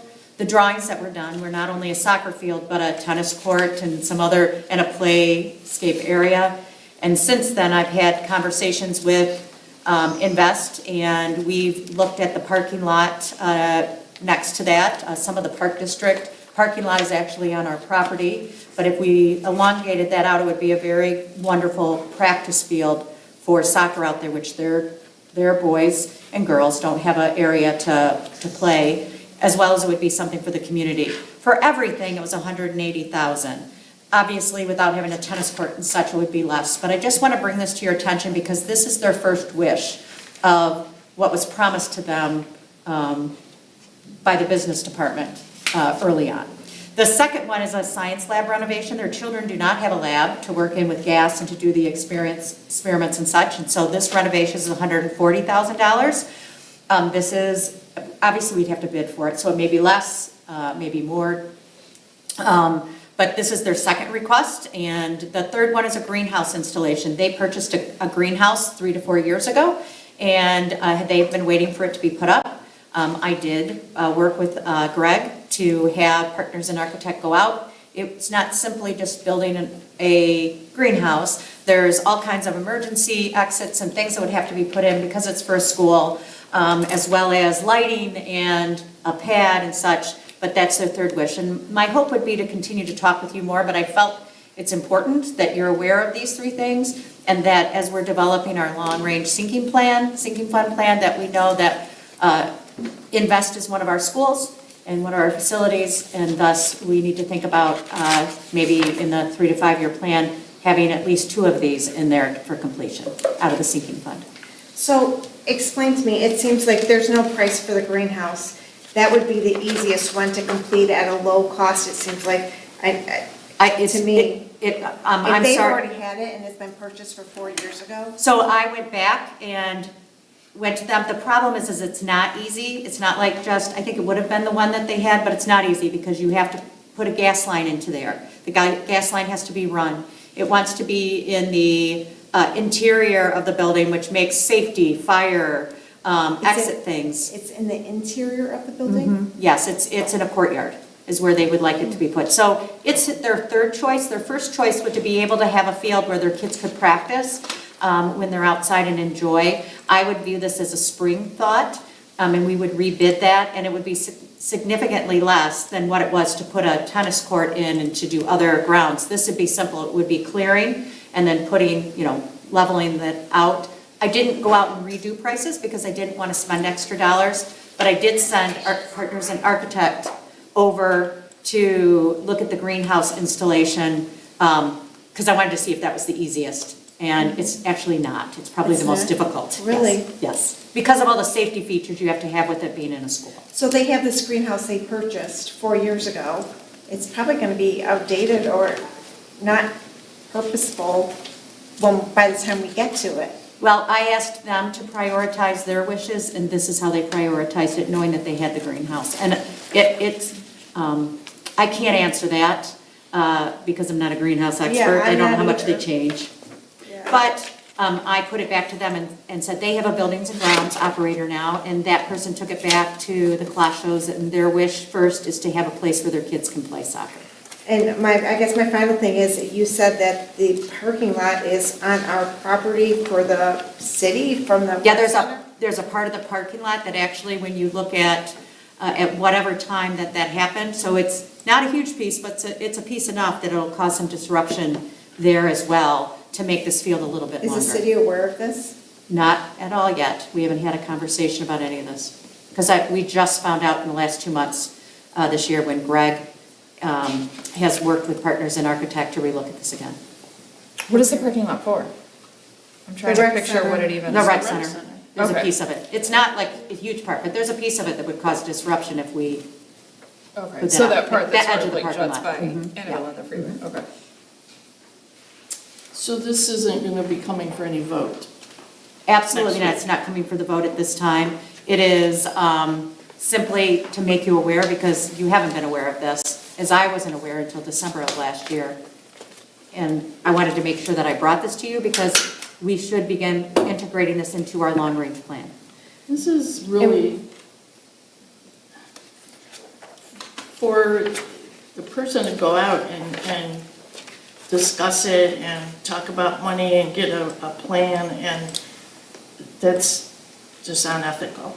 But I looked, okay, we have a 3-year repair plan, and we don't have a sinking fund balance, and, so anyway, the 3-year plan is until March, until 2026, and it says they need a roof and they need windows, and the Roosevelt bond was they need HVAC, they needed a new boiler, they needed new furniture, they need a new sign, and I'm like, they wanna, for the citizens, this is the citizens' tax money sinking dollars, and they're gonna be like, why is that school getting all this? So I'm glad it's not up for a vote, I'm glad it's informational, so you all can learn about it, because some of those things, we have to maintain our buildings. And we also want to have, like the soccer, so kids can get involved, so you have that, it's a balance. And so when I read that, I'm like, wait a minute. Well, the beautiful thing about the field is it's something that can be collaborated with the park district on the off hours, which they're also looking for items. And the size of the field would not be a varsity field. It would be enough so that we could have a couple, young groups playing on that soccer field, everybody, so it's a win-win for everybody. I can't say that it's unethical. I could say that there was movement forward to have an architect do some drawings that not everybody was aware of, and I needed to bring it to your attention. We don't have a sinking fund balance because we have to have the audit, as was explained today in those questions. And as soon as the audit comes in, and that at the November board meeting, we will have some suggested 3-year plans, which will include the sinking fund. I agree, and as I discussed with all of you as well in my emails, in my memo, that as the rotation goes for this, it would be strategic plan. Out of the strategic plan, it would be time next spring again to do a building evaluation every 5 years. The last one was in 2021. And then from there, looking at the strategic plan and look at the building and grounds and the needs of the buildings to potentially go for a bond in 2027 when the tax rate would drop again, because then it would be a bond that we've spent several years working on. And so just want to make sure that I shared that with you again, and I wanted you to be aware of these items as simply informational so that you know that they're there. So my only comment is, to me, sinking fund is a savings account for a rainy day. And while these are fabulous things, and I wish we had the money to just do them all right now, I don't know that should come out. I'm hoping it can come out of the bond instead, is my thought process, because it's a wish list as opposed to Well, sinking fund is not a savings. Sinking fund is to update things across your district every year. You get about $1.2 million. Right. So if we had a big project that we were recommending to all of you, then you might save it for 3 years. But every year you want to take some items out of that. That's why that's separate from the bond. This is sinking fund. This is for district improvement along the way and upkeep. And so we'll have a proposal to you guys and give you an opportunity to be able to have some conversations back and forth. We have not even had a moment to do that yet, but we will have it in place for you in the November meeting. I guess, see, to me, I meant like, so we spend $130,000 on a soccer field. Fabulous, soccer's my favorite game. And then the HVAC system goes out that we need to replace. I just want to make sure we're not cutting ourselves short for. Agreed, that's why, just for example, we did sets of bathrooms every year at the high school, and we made a long-range plan, we're gonna do this, we're gonna do this. Those came truly out of the sinking fund, right? So the plan that we would have would say, this is what we're thinking about this year, and I think you have to look at the old 3-year plans and say, stop, like we're gonna put those off to the side, and we're starting fresh, right? And here's the items that we have suggestion, and you'll have an opportunity in the committee of the whole to look at those kind of things and give us some input of some ideas and thoughts in the documents we have behind that. I also want to say, you have to remember that it said 180,000 when there was tennis courts as well. Yes, So that's it's huge. definitely not going to be that big of an amount. Yes, and I didn't want to go back and price that because those would cost us dollars. So we just want to be kind of clear along that way. It's probably significantly less to do that. All right, thank you for that information ahead of time. Metal detectors is Dr. Wilk. Oh, no, AED purchase. AED purchase. So this has been on our agenda since last June as well, is to look at updating AEDs to make sure that, one, with the use of Longfellow, that we have an AED that's available when items are in Longfellow, especially with the gym being used. So we want to make sure that we have an AED in that area as well for everyone's safety. And then the high school deck, currently the AED sits outside of the entrance, and in order to get there, you would either have to go out to the door and around, or you would have to jump through the bleachers and down out and then come back in and jump, since we don't have an accessible area into the bleachers. And so we're recommending that we put a standard AED on the deck of the high school for safety. Then we would take the one that's right outside the door and move it down towards the athletic office, closer to there, so that When you say on the deck, you mean on the pool deck? it will be on the Inside the pool pool deck. room. Yes, it will be inside the pool, on the deck. And we're using our pool quite a bit, so it's. Yeah. And then we would have another portable AED that can be used in sports, but also can go up anytime anyone's going to Camp Hazelwood. So it's a purchase of 4 AEDs. This would come for hopeful approval at the next board meeting. The cost that we have is $58.40, so it was written as not to exceed $6,000. Small price to pay for someone's life. That's right. I agree with you. I just have a question, it's off topic, not on the agenda, and not in finance either, sorry. But I saw it on Camp Hazelwood, and you mentioned that there was the caretaker position. Has that been fulfilled? It's been posted, and our look would be to fill it in the spring. Okay. But it is posted. Thank you for the update. Would the Camp Hazelwood AED stay up there? No, it would not be a good idea. Okay. It would be something that you take on those trips. When you go, they Yes. would take it up, okay. So we would have 2 portables, one for athletics. We already have one, and so we would have yes, we'd have another portable AED, and so 1, 2, yes, so we'll have really 3 portable AEDs that we could have available in the main office at the high school. So if anybody goes up to Camp Hazelwood, they would have to come, Yes. Take it over. okay. Thank you. Okay, next is metal detectors, Dr. Wilcox again. Yes, thank you. This is also one that we would bring for recommendation, and this would be to add another metal detector to the high school. In order to do this, since we don't have all of our security guards in place, we would have to pay teachers, right, to man the doors, but it'll also make easier entrance for our students into 3 different areas, into the back, the second entrance to the parking lot, and then to the front. And so we could navigate getting children in sooner, more quickly. But we would have to pay teachers at the curriculum rate of pay until we can get all of our security guards in place, something that we've not been able to be successful with at this point in time, to do so. Anybody have questions? Do we have an anticipated cost of the teachers? We do not, because they do get $45 an hour at curriculum rate of pay, and so it would be the amount of time that they have to be up there. And we need, We would take at least 2 at each entryway, and we have 3 guards. We do have a SRO that's there, we do have 3 principals that are out there, but sometimes they have to be in the office as well. so we're getting 1 more metal detector? 1 more metal So that would detector. be 3 that we have? Yes. For the high school, and so now, right now, all the kids enter through 1 door, correct? Yes. And now we would move to 3 separate locations, so they Yes. can enter in 3, so that would probably alleviate a lot of the parking. Yes. That hassle, okay. The recommendation in the memo was for 2 metal detectors. Is it 1 or 2? It's 1. Okay. Oh, it's an additional, and. And Where does it additional, say does 2? it say N? In board books, it says 2. Oh, it does say 2 at the bottom, it's only 1. Okay. I can trust you're only getting 1 for 23,000. I figured, but That I would just be- wanted to make Look sure. there, look And there. I appreciate your grace, because I was attempting to take memos and doing them on my own without my dear Jamie. So it's 1, and I will make that correction for the board meeting on Monday. Oh, good catch. Well, I think the price is probably more important. I just wanted to make sure. Thank you for that correction. Alliance Coalition, Dr. Domich. You're on here. I'm going to open that one up. So this really is, I don't have that one up, my apologies. So this agreement here is the agreement for us to partner with the Alliance. The Alliance every year gives us a portion of the funds that we use for the HPCC, the Hazel Park Community Coalition. This is a partnership that we have had since the coalition's inception, And they not only support our coalition with funds, but they also support Ms. Williams and the work that she needs to do.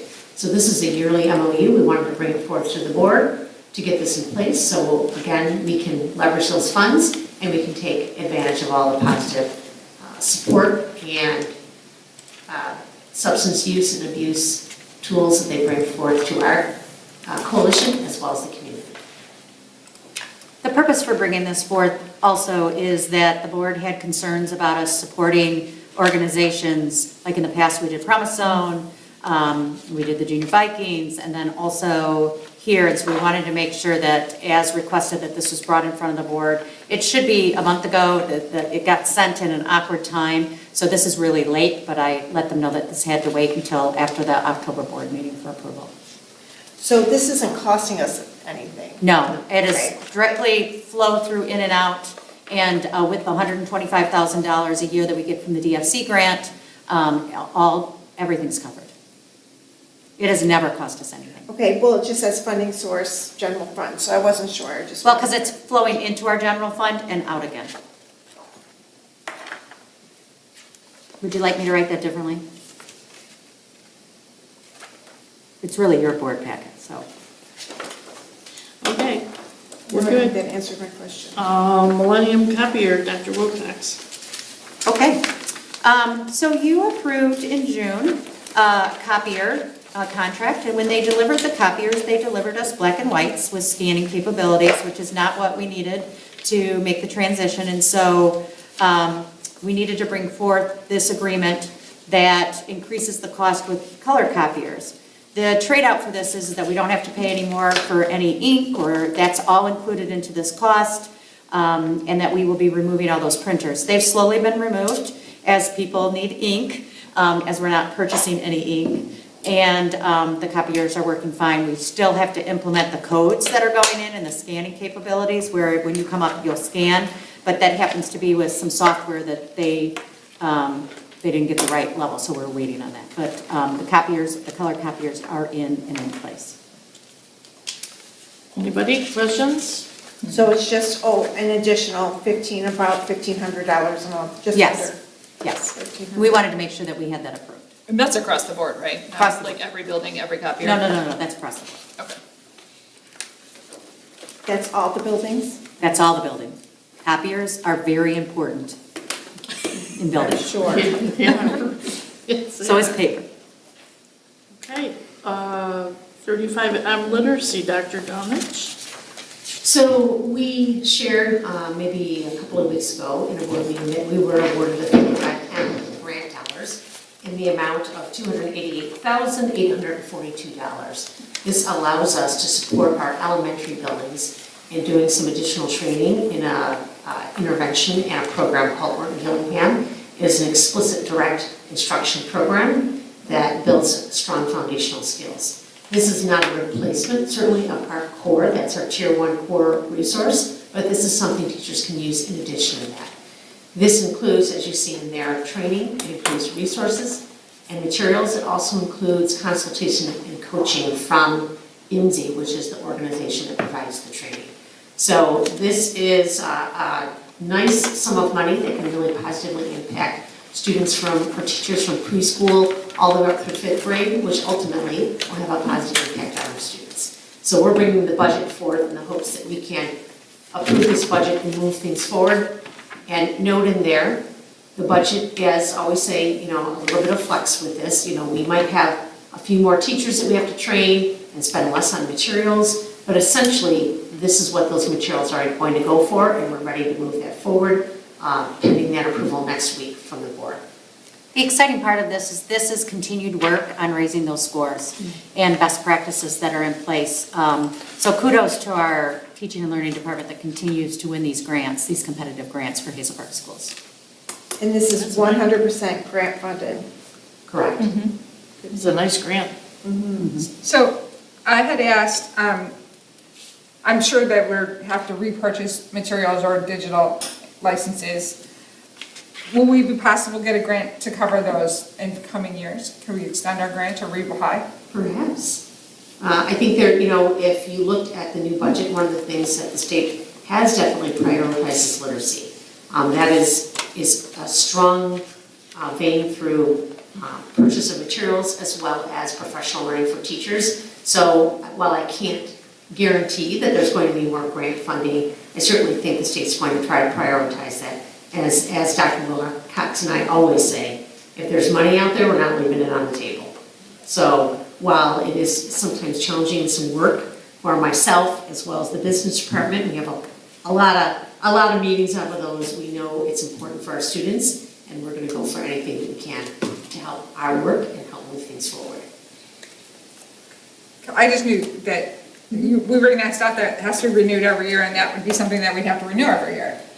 And actually with this, really the only thing that we would renew every year would be the digital piece. It's a very small cost. Actually, I think we currently use this anyways, and I think we spend maybe $1,500 a year to renew the digital access. Certainly over time, as with anything, there might be books and materials that we would have to replace, but that would not be a significant amount of money. So these aren't necessarily workbooks, they're, Correct, we actually did not, you can purchase workbooks, we chose not to do that because we feel that we have a strong foundation in our core reading program in which we do purchase workbooks. This is really just enhancing our teachers' ability to provide strong instruction.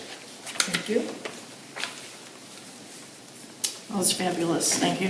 Thank you for the hard work of all the grants. I keep saying we need a grant writer because everything gets thrown at you guys and you can't pass up the money, so thank you. Bid threshold, Mrs. Papazian. Hello. The memo you have before you is what the state issues every year around this time, highlighting their minimum bid threshold. So the minimum increased roughly 2.7%.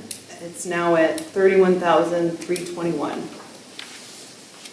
So this is just informational, nothing that needs to be approved.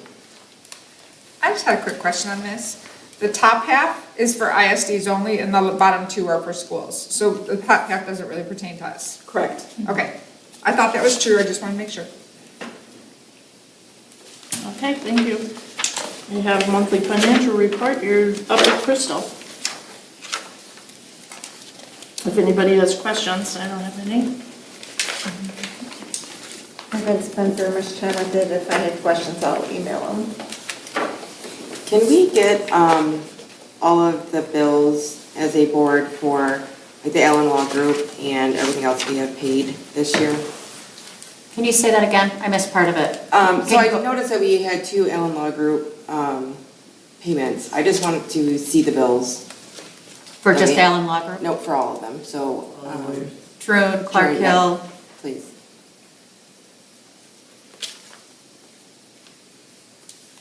Sutton as well? Yes. Is that it? Any? Oh, I don't think there's any, Miller Johnson, sorry. Kevin Sutton. Another one? Miller Johnson, thank you. I thought about his name after I said it out loud. He hasn't sent a bill yet? I couldn't tell you today. You asked me yesterday, I might have known, but not today. Okay. Okay, next I have Open Schools MyStar Extension, the ISD internet fee with Mr. Wilkins, but I don't think he's here. I don't think he's here, so I'll take it on.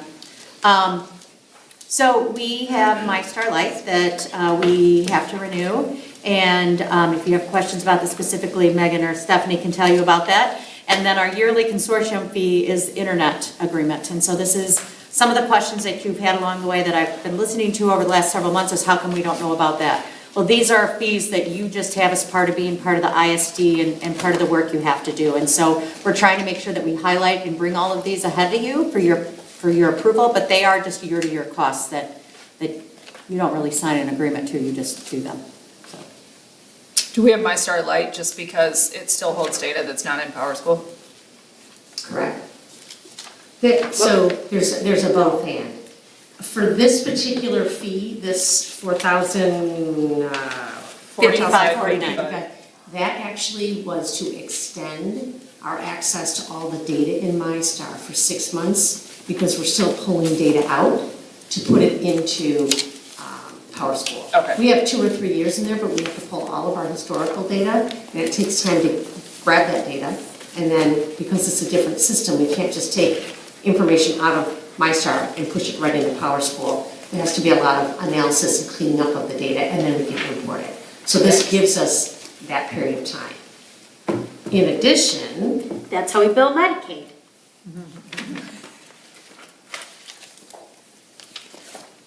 So eventually, we won't have to reach back into MyStar or just like hold the historical data there, because it will. With this fee, this Just- fee in particular was to have more Extend it. access, but on a yearly basis, we do, obviously, as Dr.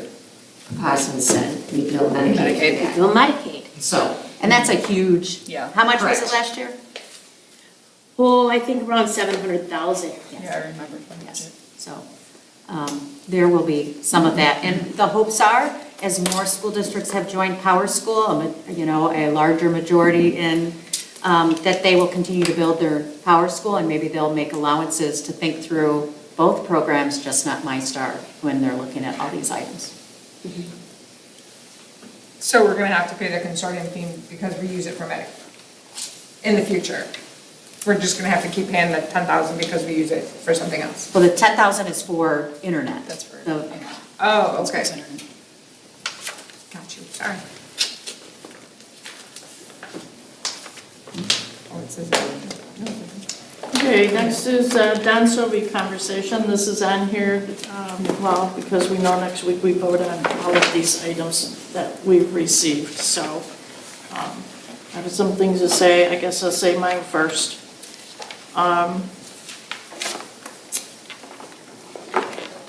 The school district has always had a structural deficit for years and years, and we had 5-6 years of deficit when we hit the 8 million. And we went to Lansing, and we wanted an extension so Oakland Schools could help us, and President Knopf really pretty much begged them, please let Oakland Schools try to help us, because back then, they had emergency managers that came in and they took over your school.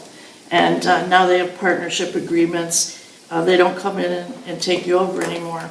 But however, we were in deficit for 10 years, and we had, Oakland Schools cost us a lot of money.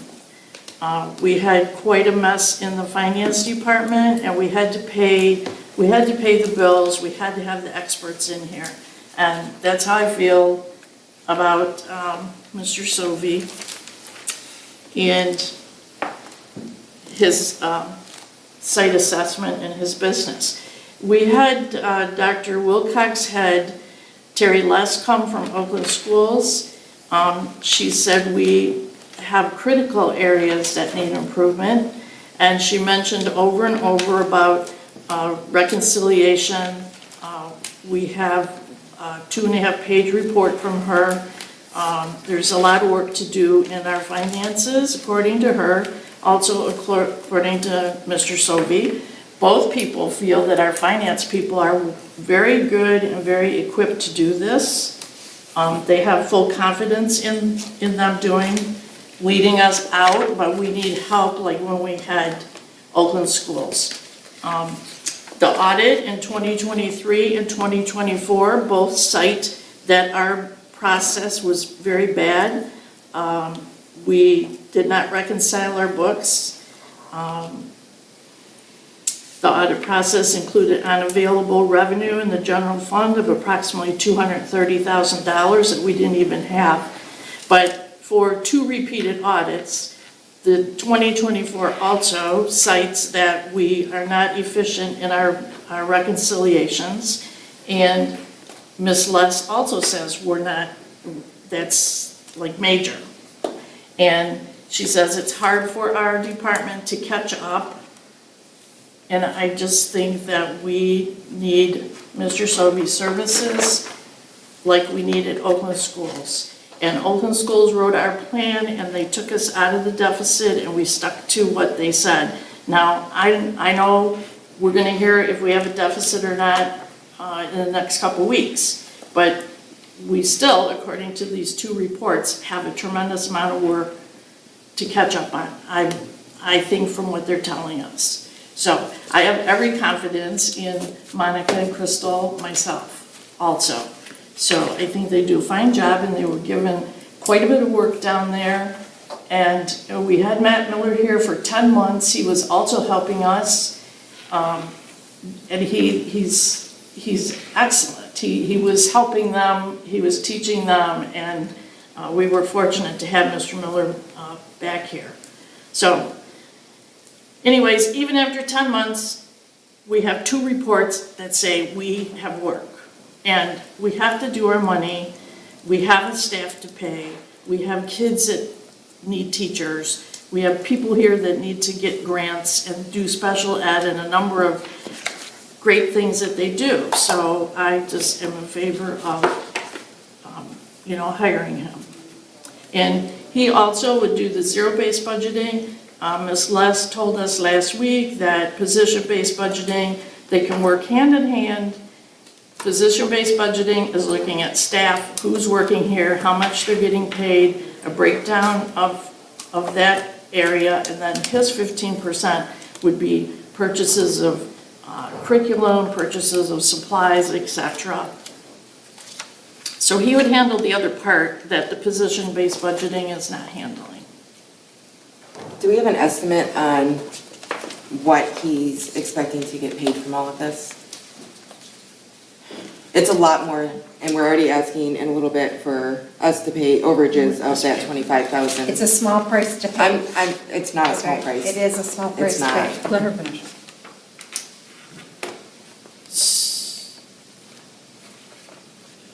So, I think when he was here, he said it was gonna be about 50,000, oh, yes, that's what he told us when give or he take on presented. the length of time that it would take to get it done. Yeah, this was, so he estimated, I'd also like to go ahead, sorry, reiterate- Heidi. Sorry. I thought you were I'd gonna like go. to also reiterate that we are 5 months into Dr. Wilcox coming back, and this was part of the plan of assistance that was agreed upon by the board and voted on by the board unanimously. It was never agreed upon to just be done SOBI. And then we did a cap of 25 to our community, and now we're gonna be asking for 50,000 more. For an 18-month period of time. Sounds reasonable to me. I don't think it's for 18-month period of time, it's 50 grand. I believe that's just for the next session. For the next session. And then he does the next session. I spoke with Bob, and I'm going to go ahead and jump in now. I think we all agree, and maybe Monica can speak to this, that Don Sobey has a tremendous amount of bring. But the first step that was suggested by Terry, and we also are recommending, is giving us a chance to finish a cycle. And I placed that all in front of you, is to work on the steps that Terry had shared with us to get our position-based budgeting in place. You also then, out of that 15%, which you asked a dollar amount for that we haven't been able to do, you have to subtract all of the buildings and grounds, the energy, the trash, all those things, because you can't really change those, and talk about the supplies that are less. We would like the opportunity to be able to step through this process. We have negotiations coming up, we have strategic planning coming up. What was suggested by Terry in order to finish the reconciliations was another position. I was asked to remove that position, but that position is vital to stop us from having to, which is what was happening before, to stop just rolling step to step, which the rest of us are doing, step to step for the next report, the next grant that's due. Give them an opportunity to build and to do the budget so that it is position-based, and then readdress this in the June timeframe or July timeframe with Mr. Sobey after the position pieces are put in place. I also suggested that I write milestones based upon this 18-month plan to be the goals that we're strategizing for moving forward. It is the decision of the board. I believe, and I believe that our business department believes the same thing. This is the best way to go about it for us. I believe that we're going to struggle if we're trying to put zero-based budgeting in while they're still trying to do the process and we're not resolving putting a position in place in order to make sure that we're reconciling our books so that they can focus on the other items that need to be done. That is, I don't know if you, Monica, you have to. Yeah, I just don't want to interrupt anyone. I very much appreciate what Don or Mr. Sobey has to bring to us, and I respect he has a great deal of experience in this. I respectfully would ask that we could have additional time consideration before we think about bringing him in, just to give us a chance to get on our feet. And, you know, there were a lot of things that Terry detailed that we need to do, and we're well aware that we need to do these things. And truthfully, account reconciliations are still an issue. Crystal and I are dealing with all of the daily processing and all of the reporting, and that is just one piece that is still falling behind a little. You know, with knowing what we have on our plate going forward, negotiations for all of the groups. You know, I've already talked with some people at Oakland Schools that have implemented the position-based budgeting, so we're trying to move forward on that. We're also trying, and this was an audit recommendation, to get our fixed assets integrated into Business Plus instead of tracking that on a spreadsheet. I've already initiated that process with Oakland Schools and talked to South Lyon, who's just gone through this process.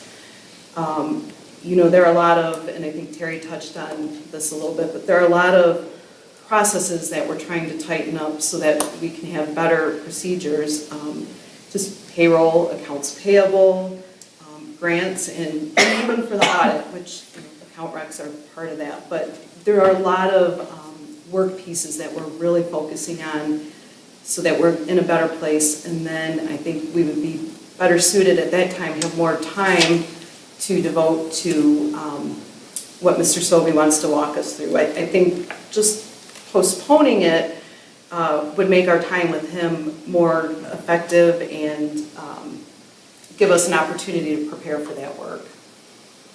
I do know, Beth said just a little bit ago that she wishes she had a grant writer. So if we brought this bookkeeper, I think it would give you guys time to do more of that. So if the bookkeeper came in and did the reconciliations, took some things off your plate, that grant writer that Bev wants, which would also be great too, but it would give you guys that time to be able to do that as well. And things would be getting done on time, the reconciliations would be getting done on time. So I do think maybe we should go back to looking at that bookkeeper to help you guys out, to maybe, if we do push Don Sobey off, maybe it would bring it a little bit closer to us doing it sooner with getting everything done. I'm prioritizing looking at our processes so that we can have more meaningful data to work with. You know, and that's the thing. Right now, I feel like we're drinking from the fire hose. And that's what Don's helping you with, is setting those processes, giving you structure, getting the zero-based budgeting in place. I mean, why learn something and then we're going to switch it? The board is not getting the information they need to move forward and accurate information. And listen, I've been on the board for 6 years and I've heard, let's push it off, let's push it off, let's push it off. To me, 6 years in, I feel like we're camouflaging the issue. There's definitely an issue with our financials. And I love that you guys are working so collaboratively together to get them straightened out. I think Mr. Sobey is just the piece to add to that, to get us where we need to be and to get the board the information we require. I don't disagree with that. I think he's more focused on one component of what we need to deal with. I don't think that's the case. But he wouldn't, and I'm not arguing, I don't Yeah. sound argumentative. Yeah, no, I am. But really, we're trying to work with Business Plus and see what we can do, you know, more automated so that we're not doing some things more manually. And that's why I wanted to focus on using our system And I getting think that Don can place a little help bit you better. get to that point. And I would hope that we can let each person stop before we interrupt, but I think the most important thing we need to think about here is Terry Les absolutely recommended that we do not do zero-based budgeting until we have position-based budgeting in place. I am also recommending that heavily. I believe Monica's in on that. I believe Cheryl, Crystal's there as well. In our experience in doing these things, these steps need to be put in place, and they're what we have been asking before to happen.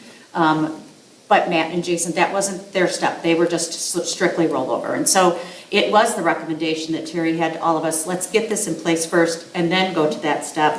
It is what I've been communicating to Bev as well. It certainly is a board expectation, but I can tell you that You are going to drive your business department to put those both things in at one time. It's not possible. And we heard from Oakland County's Assistant Superintendent that shared that with you. You've got to do one, then step into the other.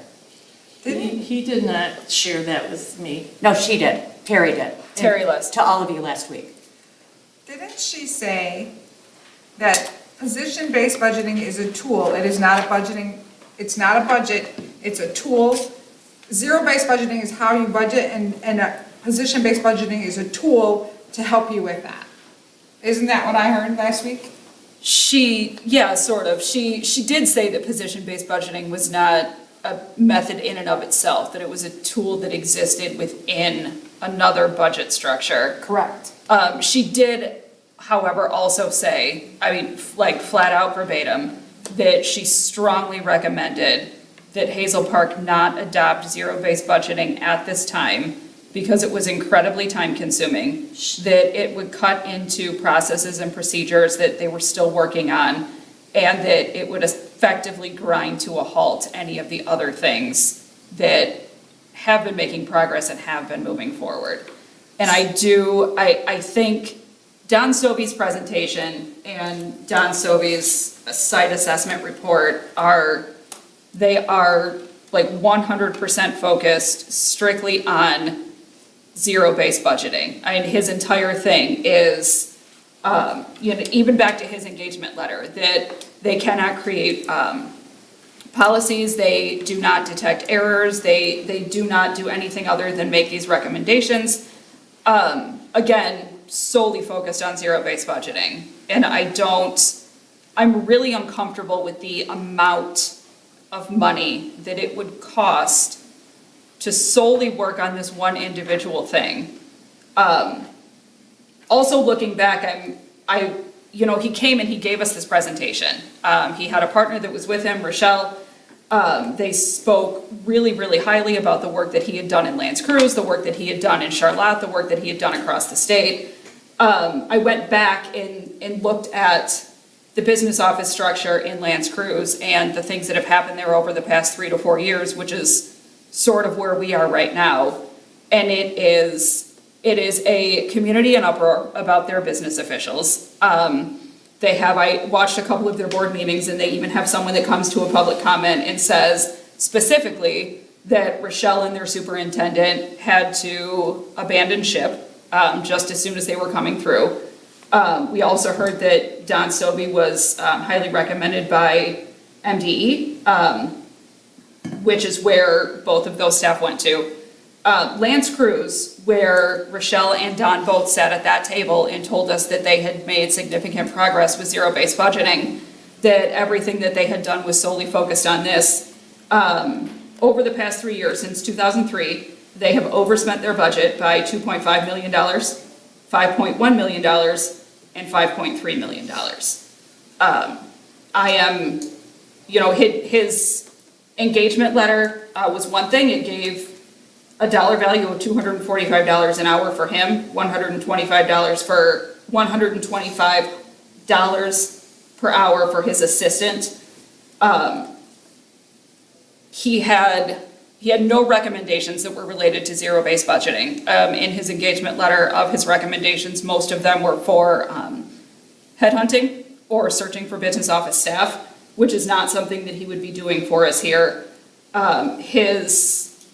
This report that we paid $20,000 for, that we're about to pay an additional $2,500 for if we have to, is entirely unoriginal. There are almost no recommendations in some of the things that we really badly need to focus on, which is business office process, revenue generation. We say that he's going to help with grants. There's a whole portion in here about grants, and he has the considerations for enhancement are completely blank. And we know from 2 of our audits in a row that reconciling grant revenue is something that's really important. It's something that was put in the wrong spot.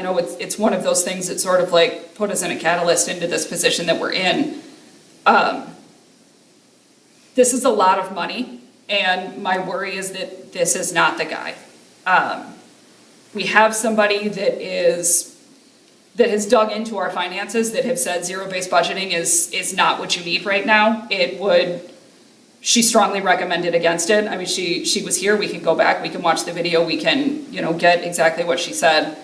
If this is something that we're going to do, if we're going to have a consultant come in, if we're going to have them work on it, I said this a couple months ago, I still would like to see it now. This needs to be an RFP. This needs to be somebody that comes out. Don Sobey was a recommendation from Tim Gardner at Truon, and the rest of his recommendations have not necessarily led us in a very positive direction that has been cost-effective or successful. If this is something that we're going to do, if it is something that is part of a plan of assistance that we unanimously voted to have a plan of assistance, we have not created one has not been written, we have not approved that plan as a board. If this is something that we are going to agree on, this needs to be an RFP, this needs to be something that we put out. We need to have people come in and explain this to us in a much more engaging and a much more holistic format, other than, here's some books, here are some cut and pasted PowerPoint presentations, and the future lives and dies with zero-based budgeting. I think it's too much money for another gamble. Okay,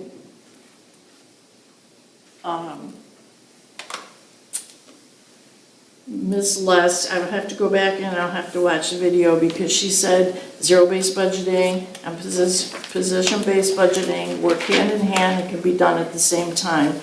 There was a plan of assistance, everybody was sent the plan of assistance, everybody gave input to the plan of assistance. Mr. Becker came to my house to give input. I have your notes that you put in my mailbox on the plan of assistance. Everybody received the plan of assistance for a second time about 2 or 3 weeks ago. I sent it to all of you. So you all have had the plan of assistance. The plan of assistance was voted on in response as an assistance plan. It's not, anyways, it's an assistance plan. You all did see it. You all did get a copy. You all did give input to it. But it's never been voted on to be approved. And Ms. Les cannot come here, where Mr. Sobey can come here, Rochelle can come here. He has a sterling reputation. He has tons and tons of places that he's worked. He's worked for the MSBO for years, doing presentations on zero-based budgeting. It's like his expertise area. We have a whole book here of what he would like to do. This certainly doesn't say zero-based budgeting. There's all kinds of things in here he wants to do. And to say he's just doing one thing is totally inappropriate or totally wrong. It's not just one thing. But I'd like to see the plan of assistance that's been approved at a board meeting, please. I gave it to you in the office, and you've rejected it 3 times of accepting the plan of assistance. This is the board that gives direction to the superintendent. You work for us, we don't work for you. And you keep refusing to take the assistance that this board voted 7-0 to give you. But we never approved And a this plan of assistance must be done in open session. Hold on. I just want to make sure that we're not equating, that we're not equating the hiring of Don Sobey or his consulting firm specifically to, like, we're debating 2 separate things. We're debating whether or not a plan of assistance was voted on. We're debating whether or not to pay an additional $55,000 for the next phase of consulting from Don Sobey's consulting firm. I don't think it's a good idea to mesh those necessarily in a conversation, because one, we're talking about, we can't just speak about discipline in an open session. Second, a plan of assistance, we did give feedback, we did not vote on it as a whole, and I think we would really, perhaps Mr. Patterson can chime in and stop us before we get ourselves into a bind again. I don't think we want to tie this to that plan, because we are essentially admitting to making a decision in a closed session that we were unable to make a decision in. If we're going to hire him, it needs to be independent of any type of plan or discipline. Otherwise, we're sledding very fast down a very icy slope. Should focus on Mr. Sovey hiring out. What's that? We should focus on whether or not you want to bring aboard Mr. Sovey at this point. We're discussing his services. Okay, so we're gonna end discussion and vote on it next. Yes, let's Monday. do so. Okay. All right, 39N. Wait, did I miss something? 39N budget. Where's this calendar? That calendar was the plan that administration put together to move forward the finances in the school district. I just don't see it on this agenda. It's underneath Don Sovey because it is the plan that the administration has put together with the recommendations of what next steps we believe need to be done. Okay. I love your agenda. I've been following it, and because it has the words, I see 39N budget. Is that next after this? It is, yes. Okay, 39N budget, and it has Dr. Dolmich on the paperwork, but not on here. So do you want to speak to it? Absolutely. So 35M and 35N go hand in hand. As noted, the state of Michigan has put a lot of dollars into literacy. The second one, 35N, was a competitive grant. That was the one that the district was awarded. We were 39 out of 115 applications that we were awarded. This grant really primarily focuses on the junior high.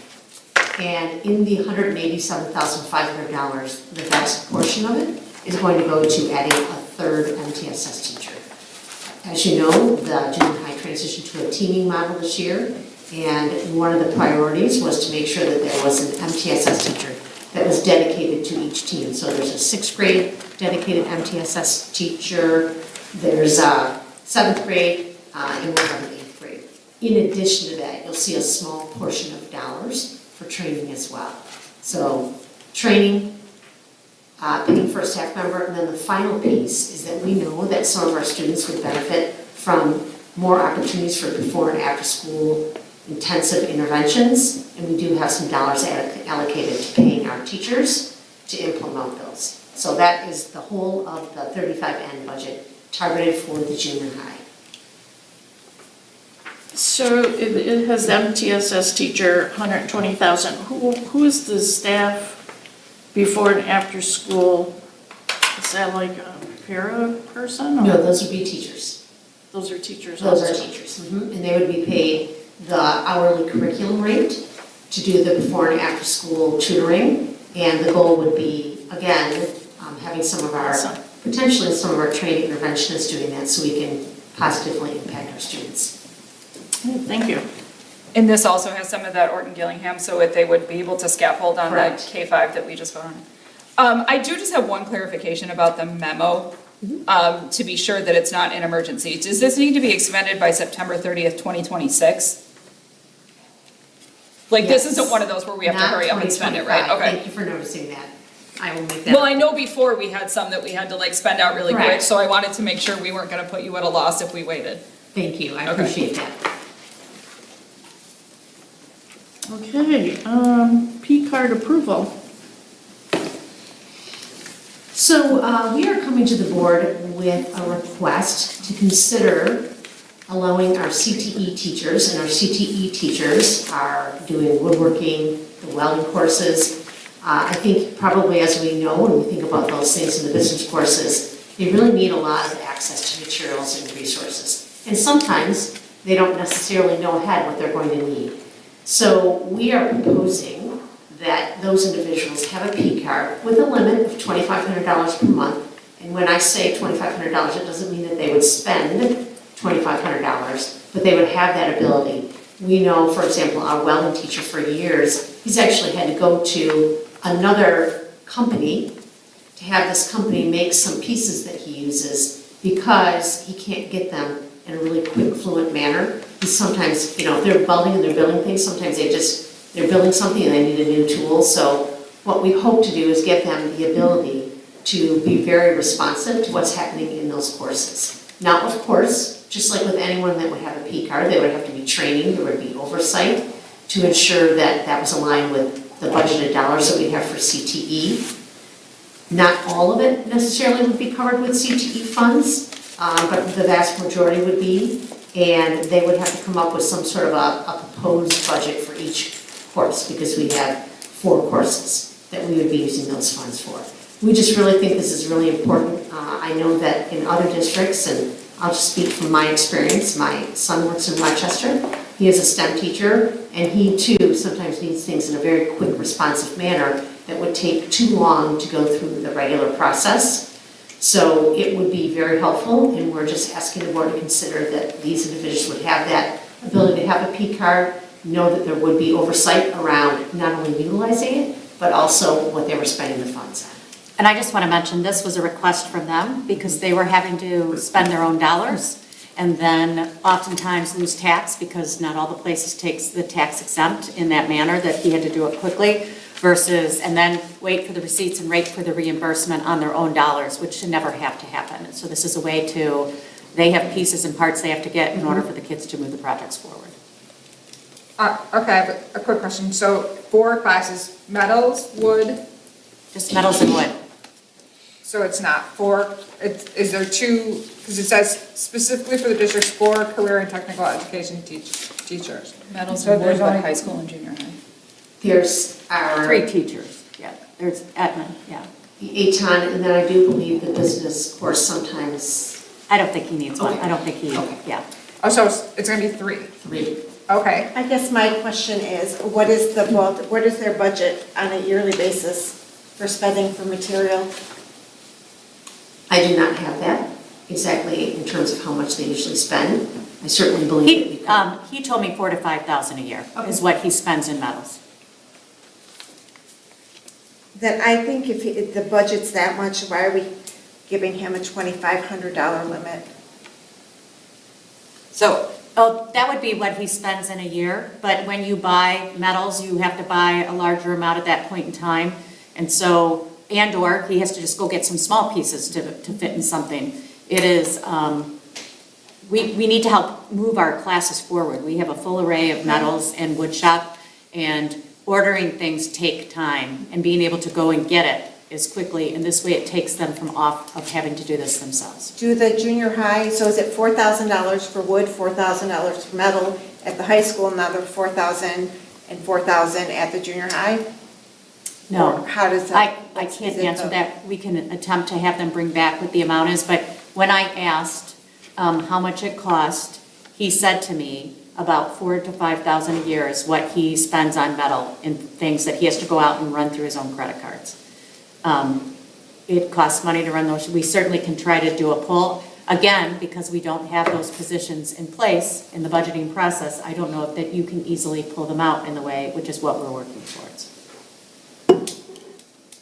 He's being reimbursed when he spends this on his own credit card, When he right? turns it in. But it takes time. Yeah. We don't like teachers to do that, and we've tried to stop that as well, so we can help. Well, I also, even the thought that there's a teacher spending $4,000 out of their own pocket. Okay, all set? So now on to the other business.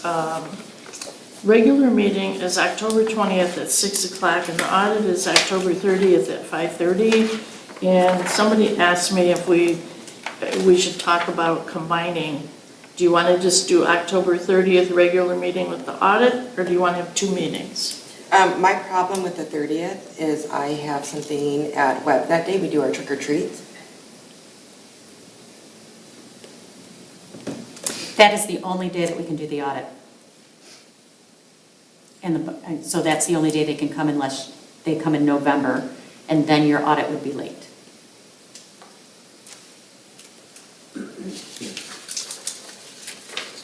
Do you want to move the 20th to the 30th and have 1 meeting, and how's everybody else feel? No, I would rather leave our regular meeting the same then because, At least you can come to 1. yep. My question was gonna be how long, if we put them together, how long is it gonna? I'd rather have 2 2-hour meetings than 1 4-hour meeting personally, but. It doesn't usually take that long, but it just depends on the audit presentation that goes forward. Will we have the audit before that to review? I don't know when you'll have the audit at this point in time. You may get it at the table. We don't have it yet.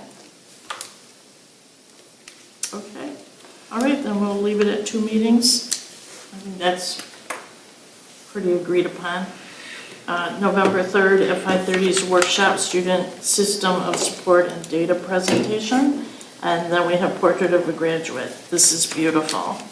Yeah, I want to draw your attention to the second page. There were changes that were made and that are not uploaded. We met with some parents on Thursday night that are really excited to do strategic planning with us and join in. And it wasn't as large of a group that we had. Over a year, we've lost quite a few of our parents that were in there with us, but they made some changes to just make it a little more concise and to stop some duplication of this. From this, we would then request the ability to go out for an RFP that would be approved at the October meeting. And in November, companies would come in and do an RFP for you, presentation, over who the board would feel more comfortable with doing a strategic plan. And the piece of that RFP, which I've written in the next one for you, is to make sure that we can incorporate all of these ideas into our strategic plan that would hopefully be done by May. You said by the what meeting? That November they would come and present, and the next memo is RFP that if it's approved on the 20th, then we would send it out to get people at the committee of the whole for November to approve a company, hopefully in November. What are our choices of companies for the strategic plan?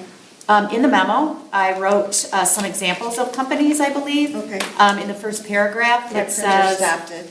What was that? I said my printer stopped. Okay, it says with the pending approval of the portrait of a learner, our next step will be to convene a diverse group of stakeholders to develop a strategic plan for Hazel Park schools. Okay. Please find attached proposed requests for proposals that will be shared with several organizations, including AASA, the Michigan Leadership Institute, the Metro Bureau, the Michigan Association of School Board, and our previous facilitators, the ones that did the original strategic plan. We would send out this request for RFP that I've written, unless you have some suggestions to change it, and they would determine if they want to come and present to us. Some may not.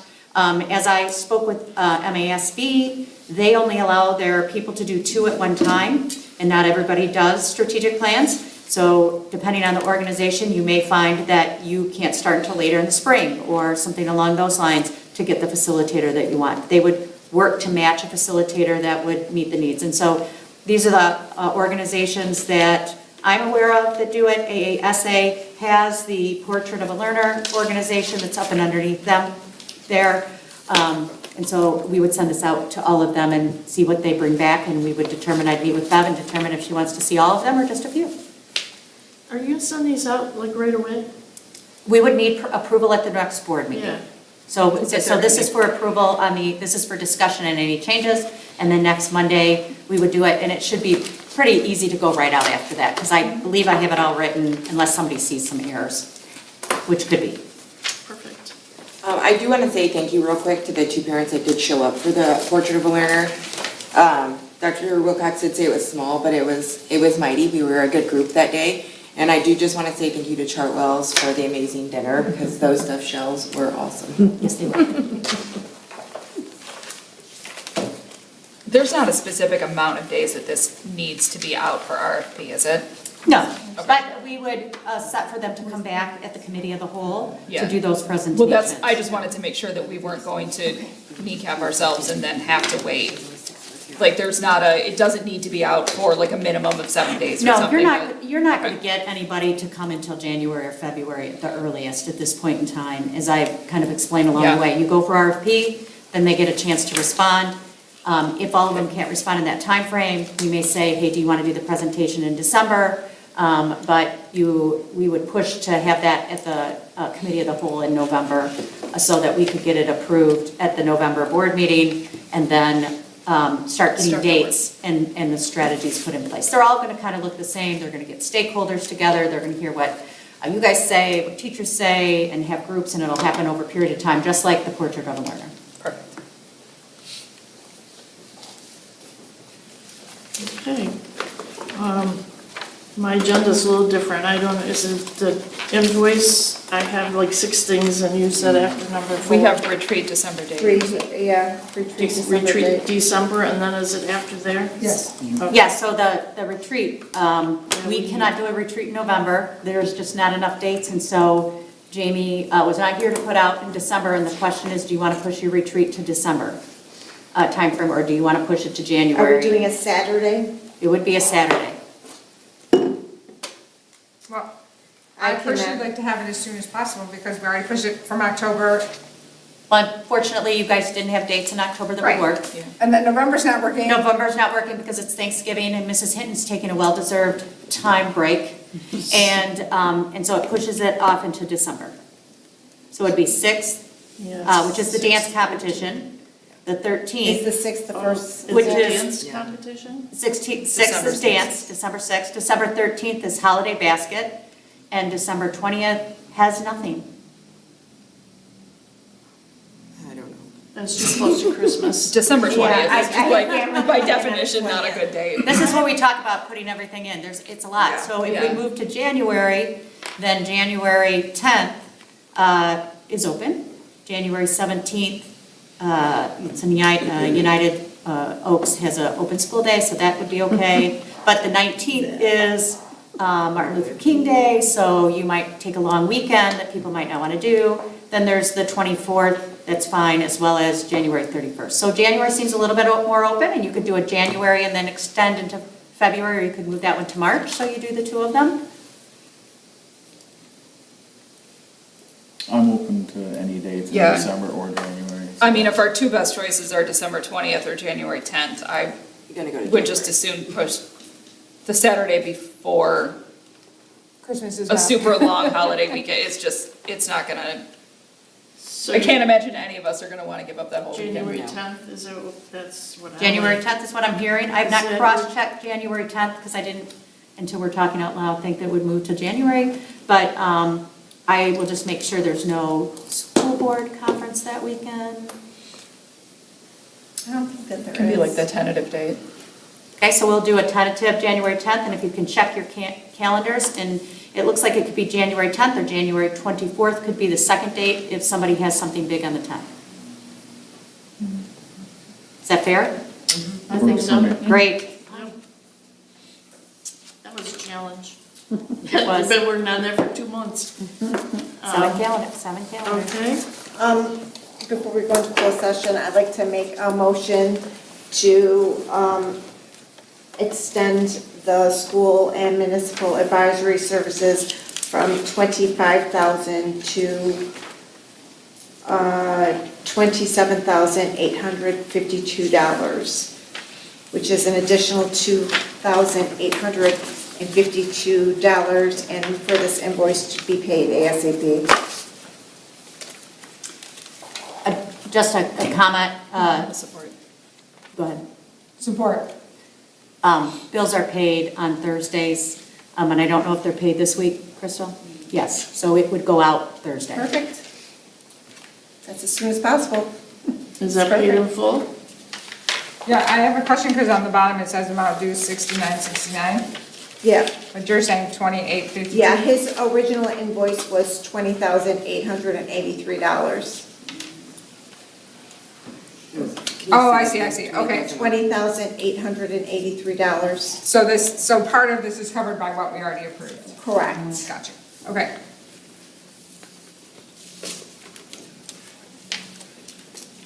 Okay, roll call. Is this it, real quick? Like this is, Go. You have a question? Unless we approve him for next month, yes?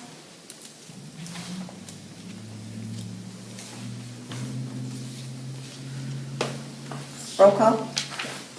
Oh, sorry, that's good. I'm like thinking. Fortress, Yes. LaFramboise, Yes. Becker, Yes. Reti, yes. Eden.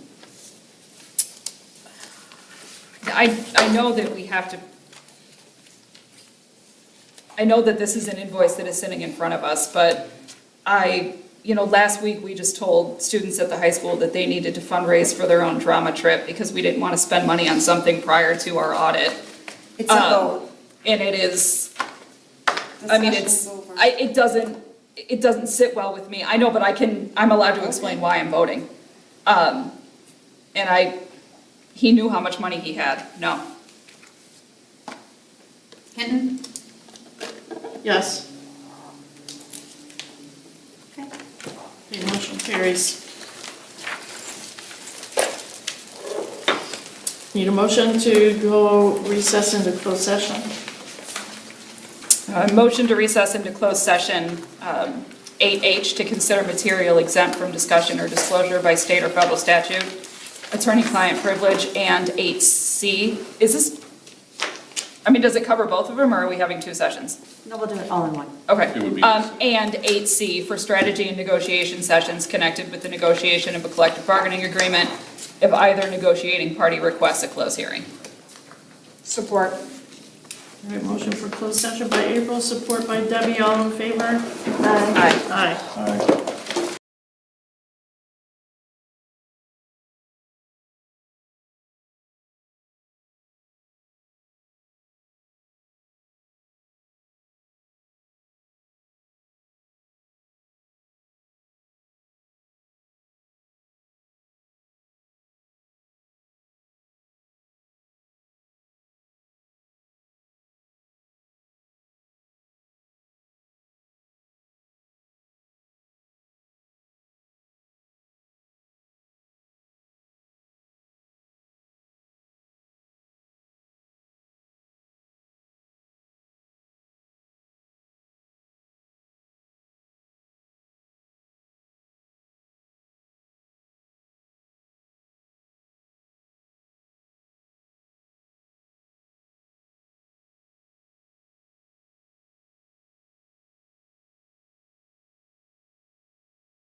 meeting back to order. Motion to return to open session. Support. Okay, motion by Hazel, support by Monica, to call back to order. All in favor? Aye. Aye. All right, motion carries. We're up to public comment, and I have, what did I do with Larry Harrison?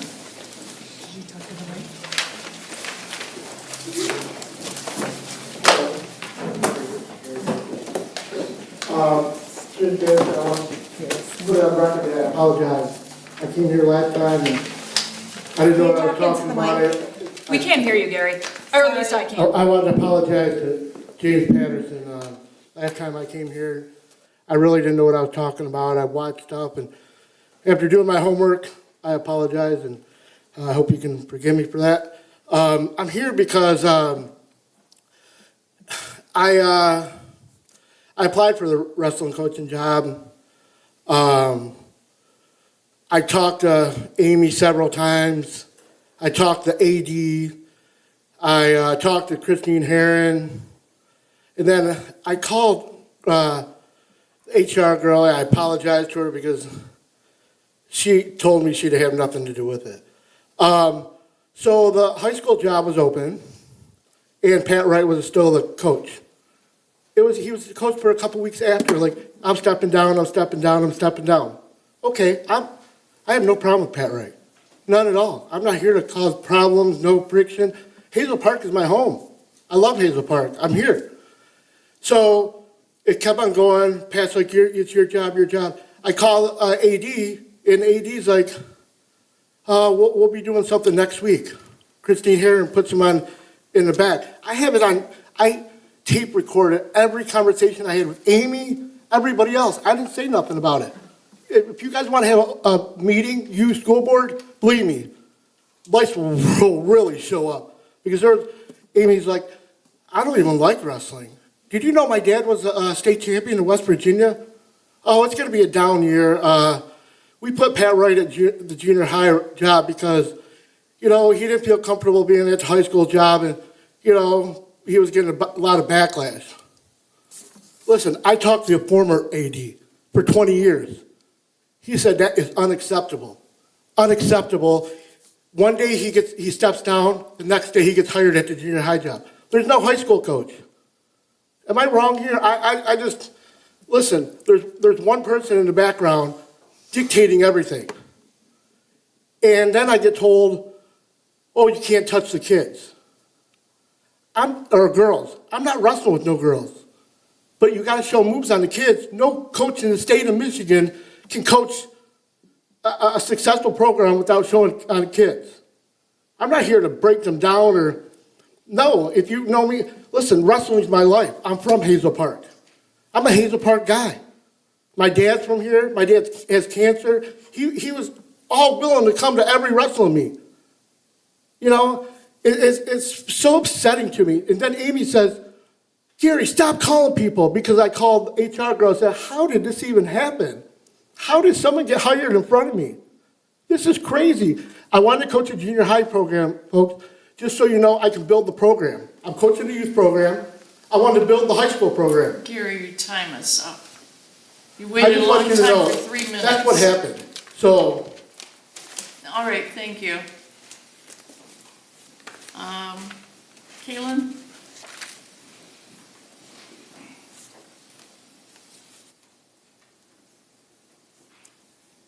Kaylin McGinnis, 1337 East Granite.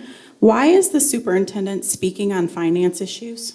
Shouldn't she be on discipline for finances? That is why she was placed on leave, correct? Speaking on that, what is her discipline? Where is this information? Why is she even speaking on this matter? Why is she not signing the plan? Is there some issues that someone is afraid might come about?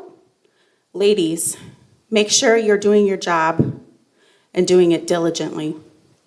A few select board members need to stop trying to cover for your superintendent. Do your job. Isn't that the slogan for football? How fitting. Stop kissing somebody's backside. This is absolutely ridiculous. Board, you have to see the corruption. Fire the warden. Thank you. McGinnis?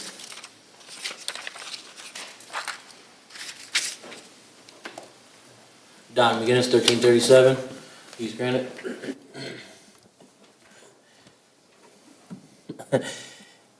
You guys have to be getting tired of this. Hearing it over and over from multiple people, from parents, from children, from former coaches, MHSA referees. Not just for the sport. I mean, if this is what she's doing for the sport, I can't imagine as a leader for the school. This is why you guys are getting people moving their kids out of the district. Me is one of them, who talked so highly of Hazel Park for so many years, who still lives here, who still helps out Hazel Park.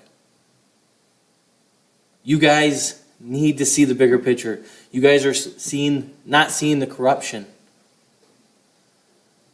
You guys are going all off and saying, well, they said they did it right. I mean, when is enough? You guys are hurting the program. You guys are hurting the school district. You guys are not willing, you guys are all up there as elected people to help the district. Well, help the district. You got people, you guys just said it, you had two families, two parents helping out at an event. Well, stop pushing families out. There's a limit here, guys. You guys have to do better. These kids are hurting. You guys, they're sending emails out with lies. You guys are doing investigations that you have no proof on, with FOIAs, with no informations. You guys, I mean, what are you guys doing? What are you guys are allowing to do? And what they did, not only to me, this is another whole separate case to Gary over here. Gary has more qualifications than most wrestlers anywhere. And you guys are not only pushing him away, and he sees it too now. He did a full 360 in a month. When is enough enough?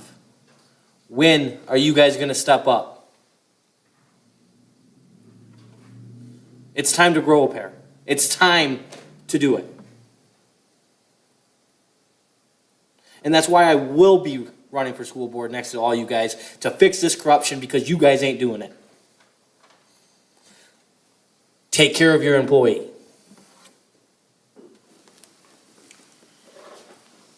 Okay. Board member and administration comments. Bev, can we ask, I know Mr. Plinus isn't here because there are sports going on, but can we ask clarifying questions just so it's clear? Clarifying questions to, The varsity high school wrestling position is still open, correct? yes, I think. So there are no candidates that have applied have been turned down yet? I have no idea. Do you know? No. Mr. Plennis was on a vacation day today. At the last conversation, he was looking at what he was going to do on Friday. I can't answer at this point in time. He was on vacation today. Okay, so but we can reasonably assume that anyone that has applied is still in consideration for the position? I don't believe, have you received a letter, Christy? You did? Yeah, she's received a letter. Okay, I have not. They don't come to me. okay, thank you.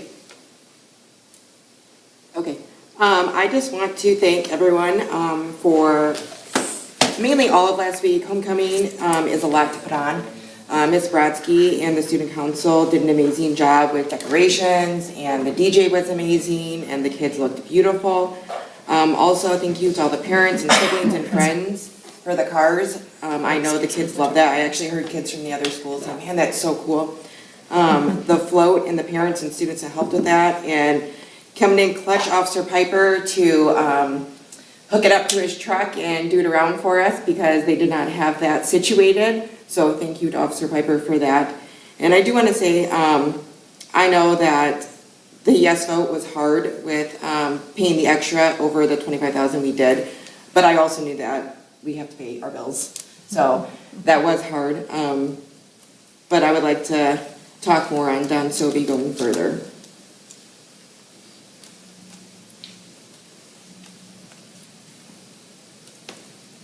Anybody else? Yes, I do.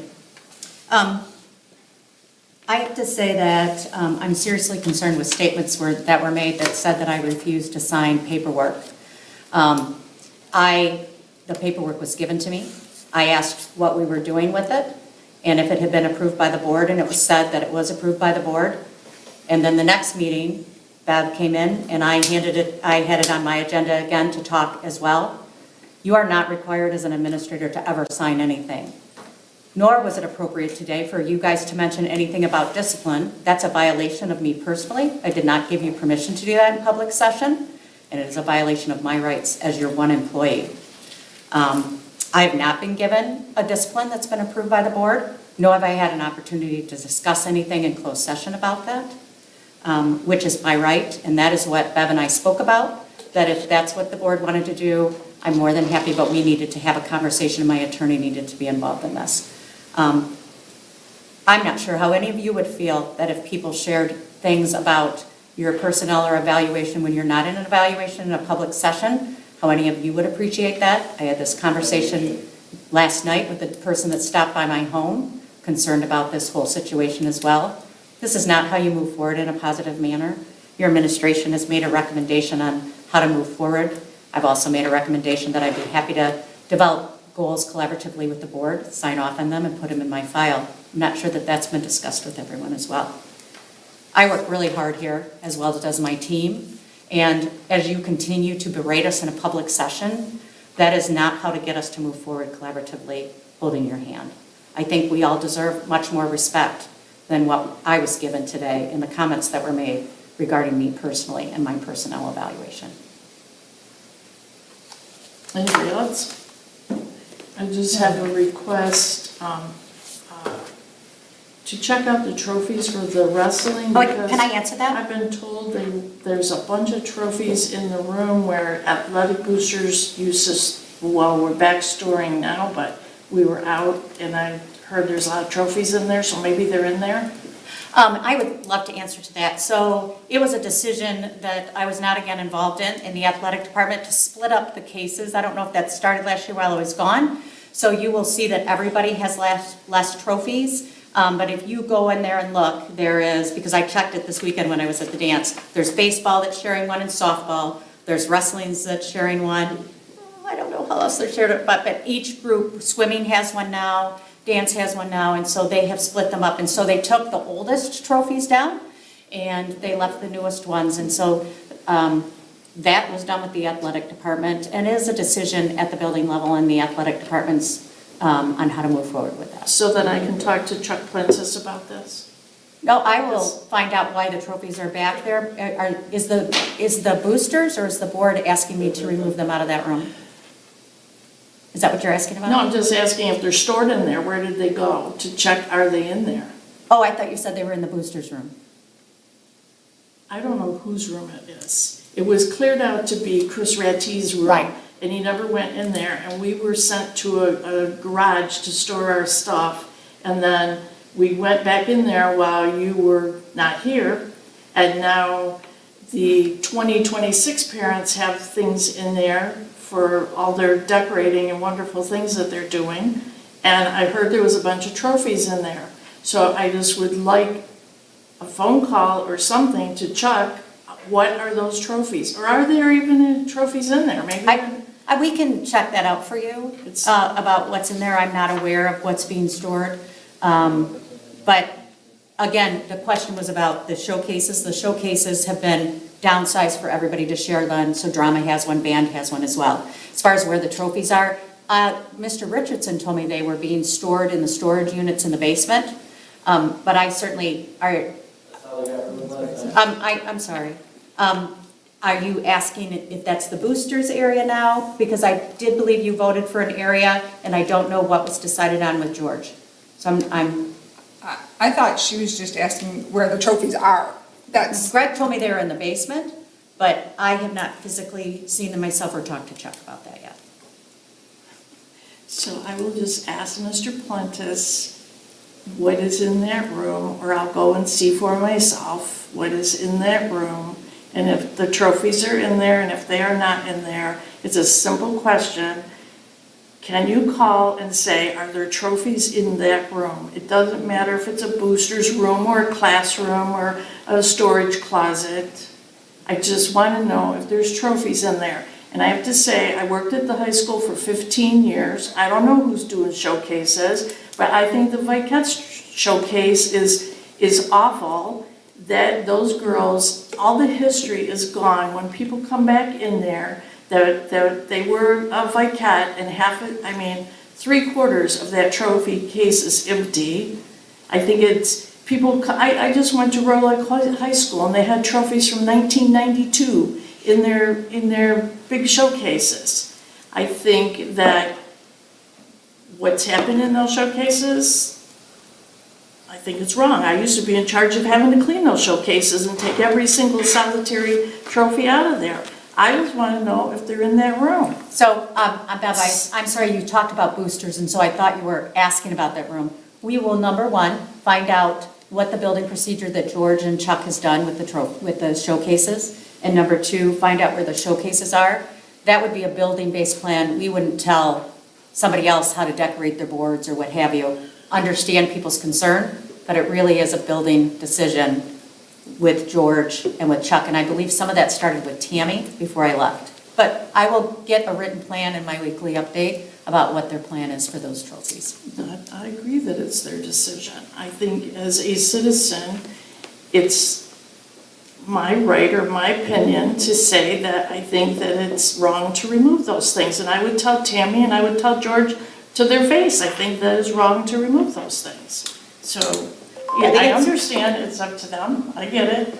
I think it's fortunate for Royal to have bigger showcases as well. I mean, ours are not ginormous by any means. But to say the dance one is awful, I think is a little harsh. I mean, I get where you're coming from. People do want to see things like when our reunion came in, I understand that. But I do also think those same people like to see what's going on now. Our students are in there now, they like to see what's going on now. So if things that were older are now gone, I understand some people's frustrations, but you also have to consider our students now, and they want to see themselves showcased as well. We have trophies in there from 1980 still. Anybody else?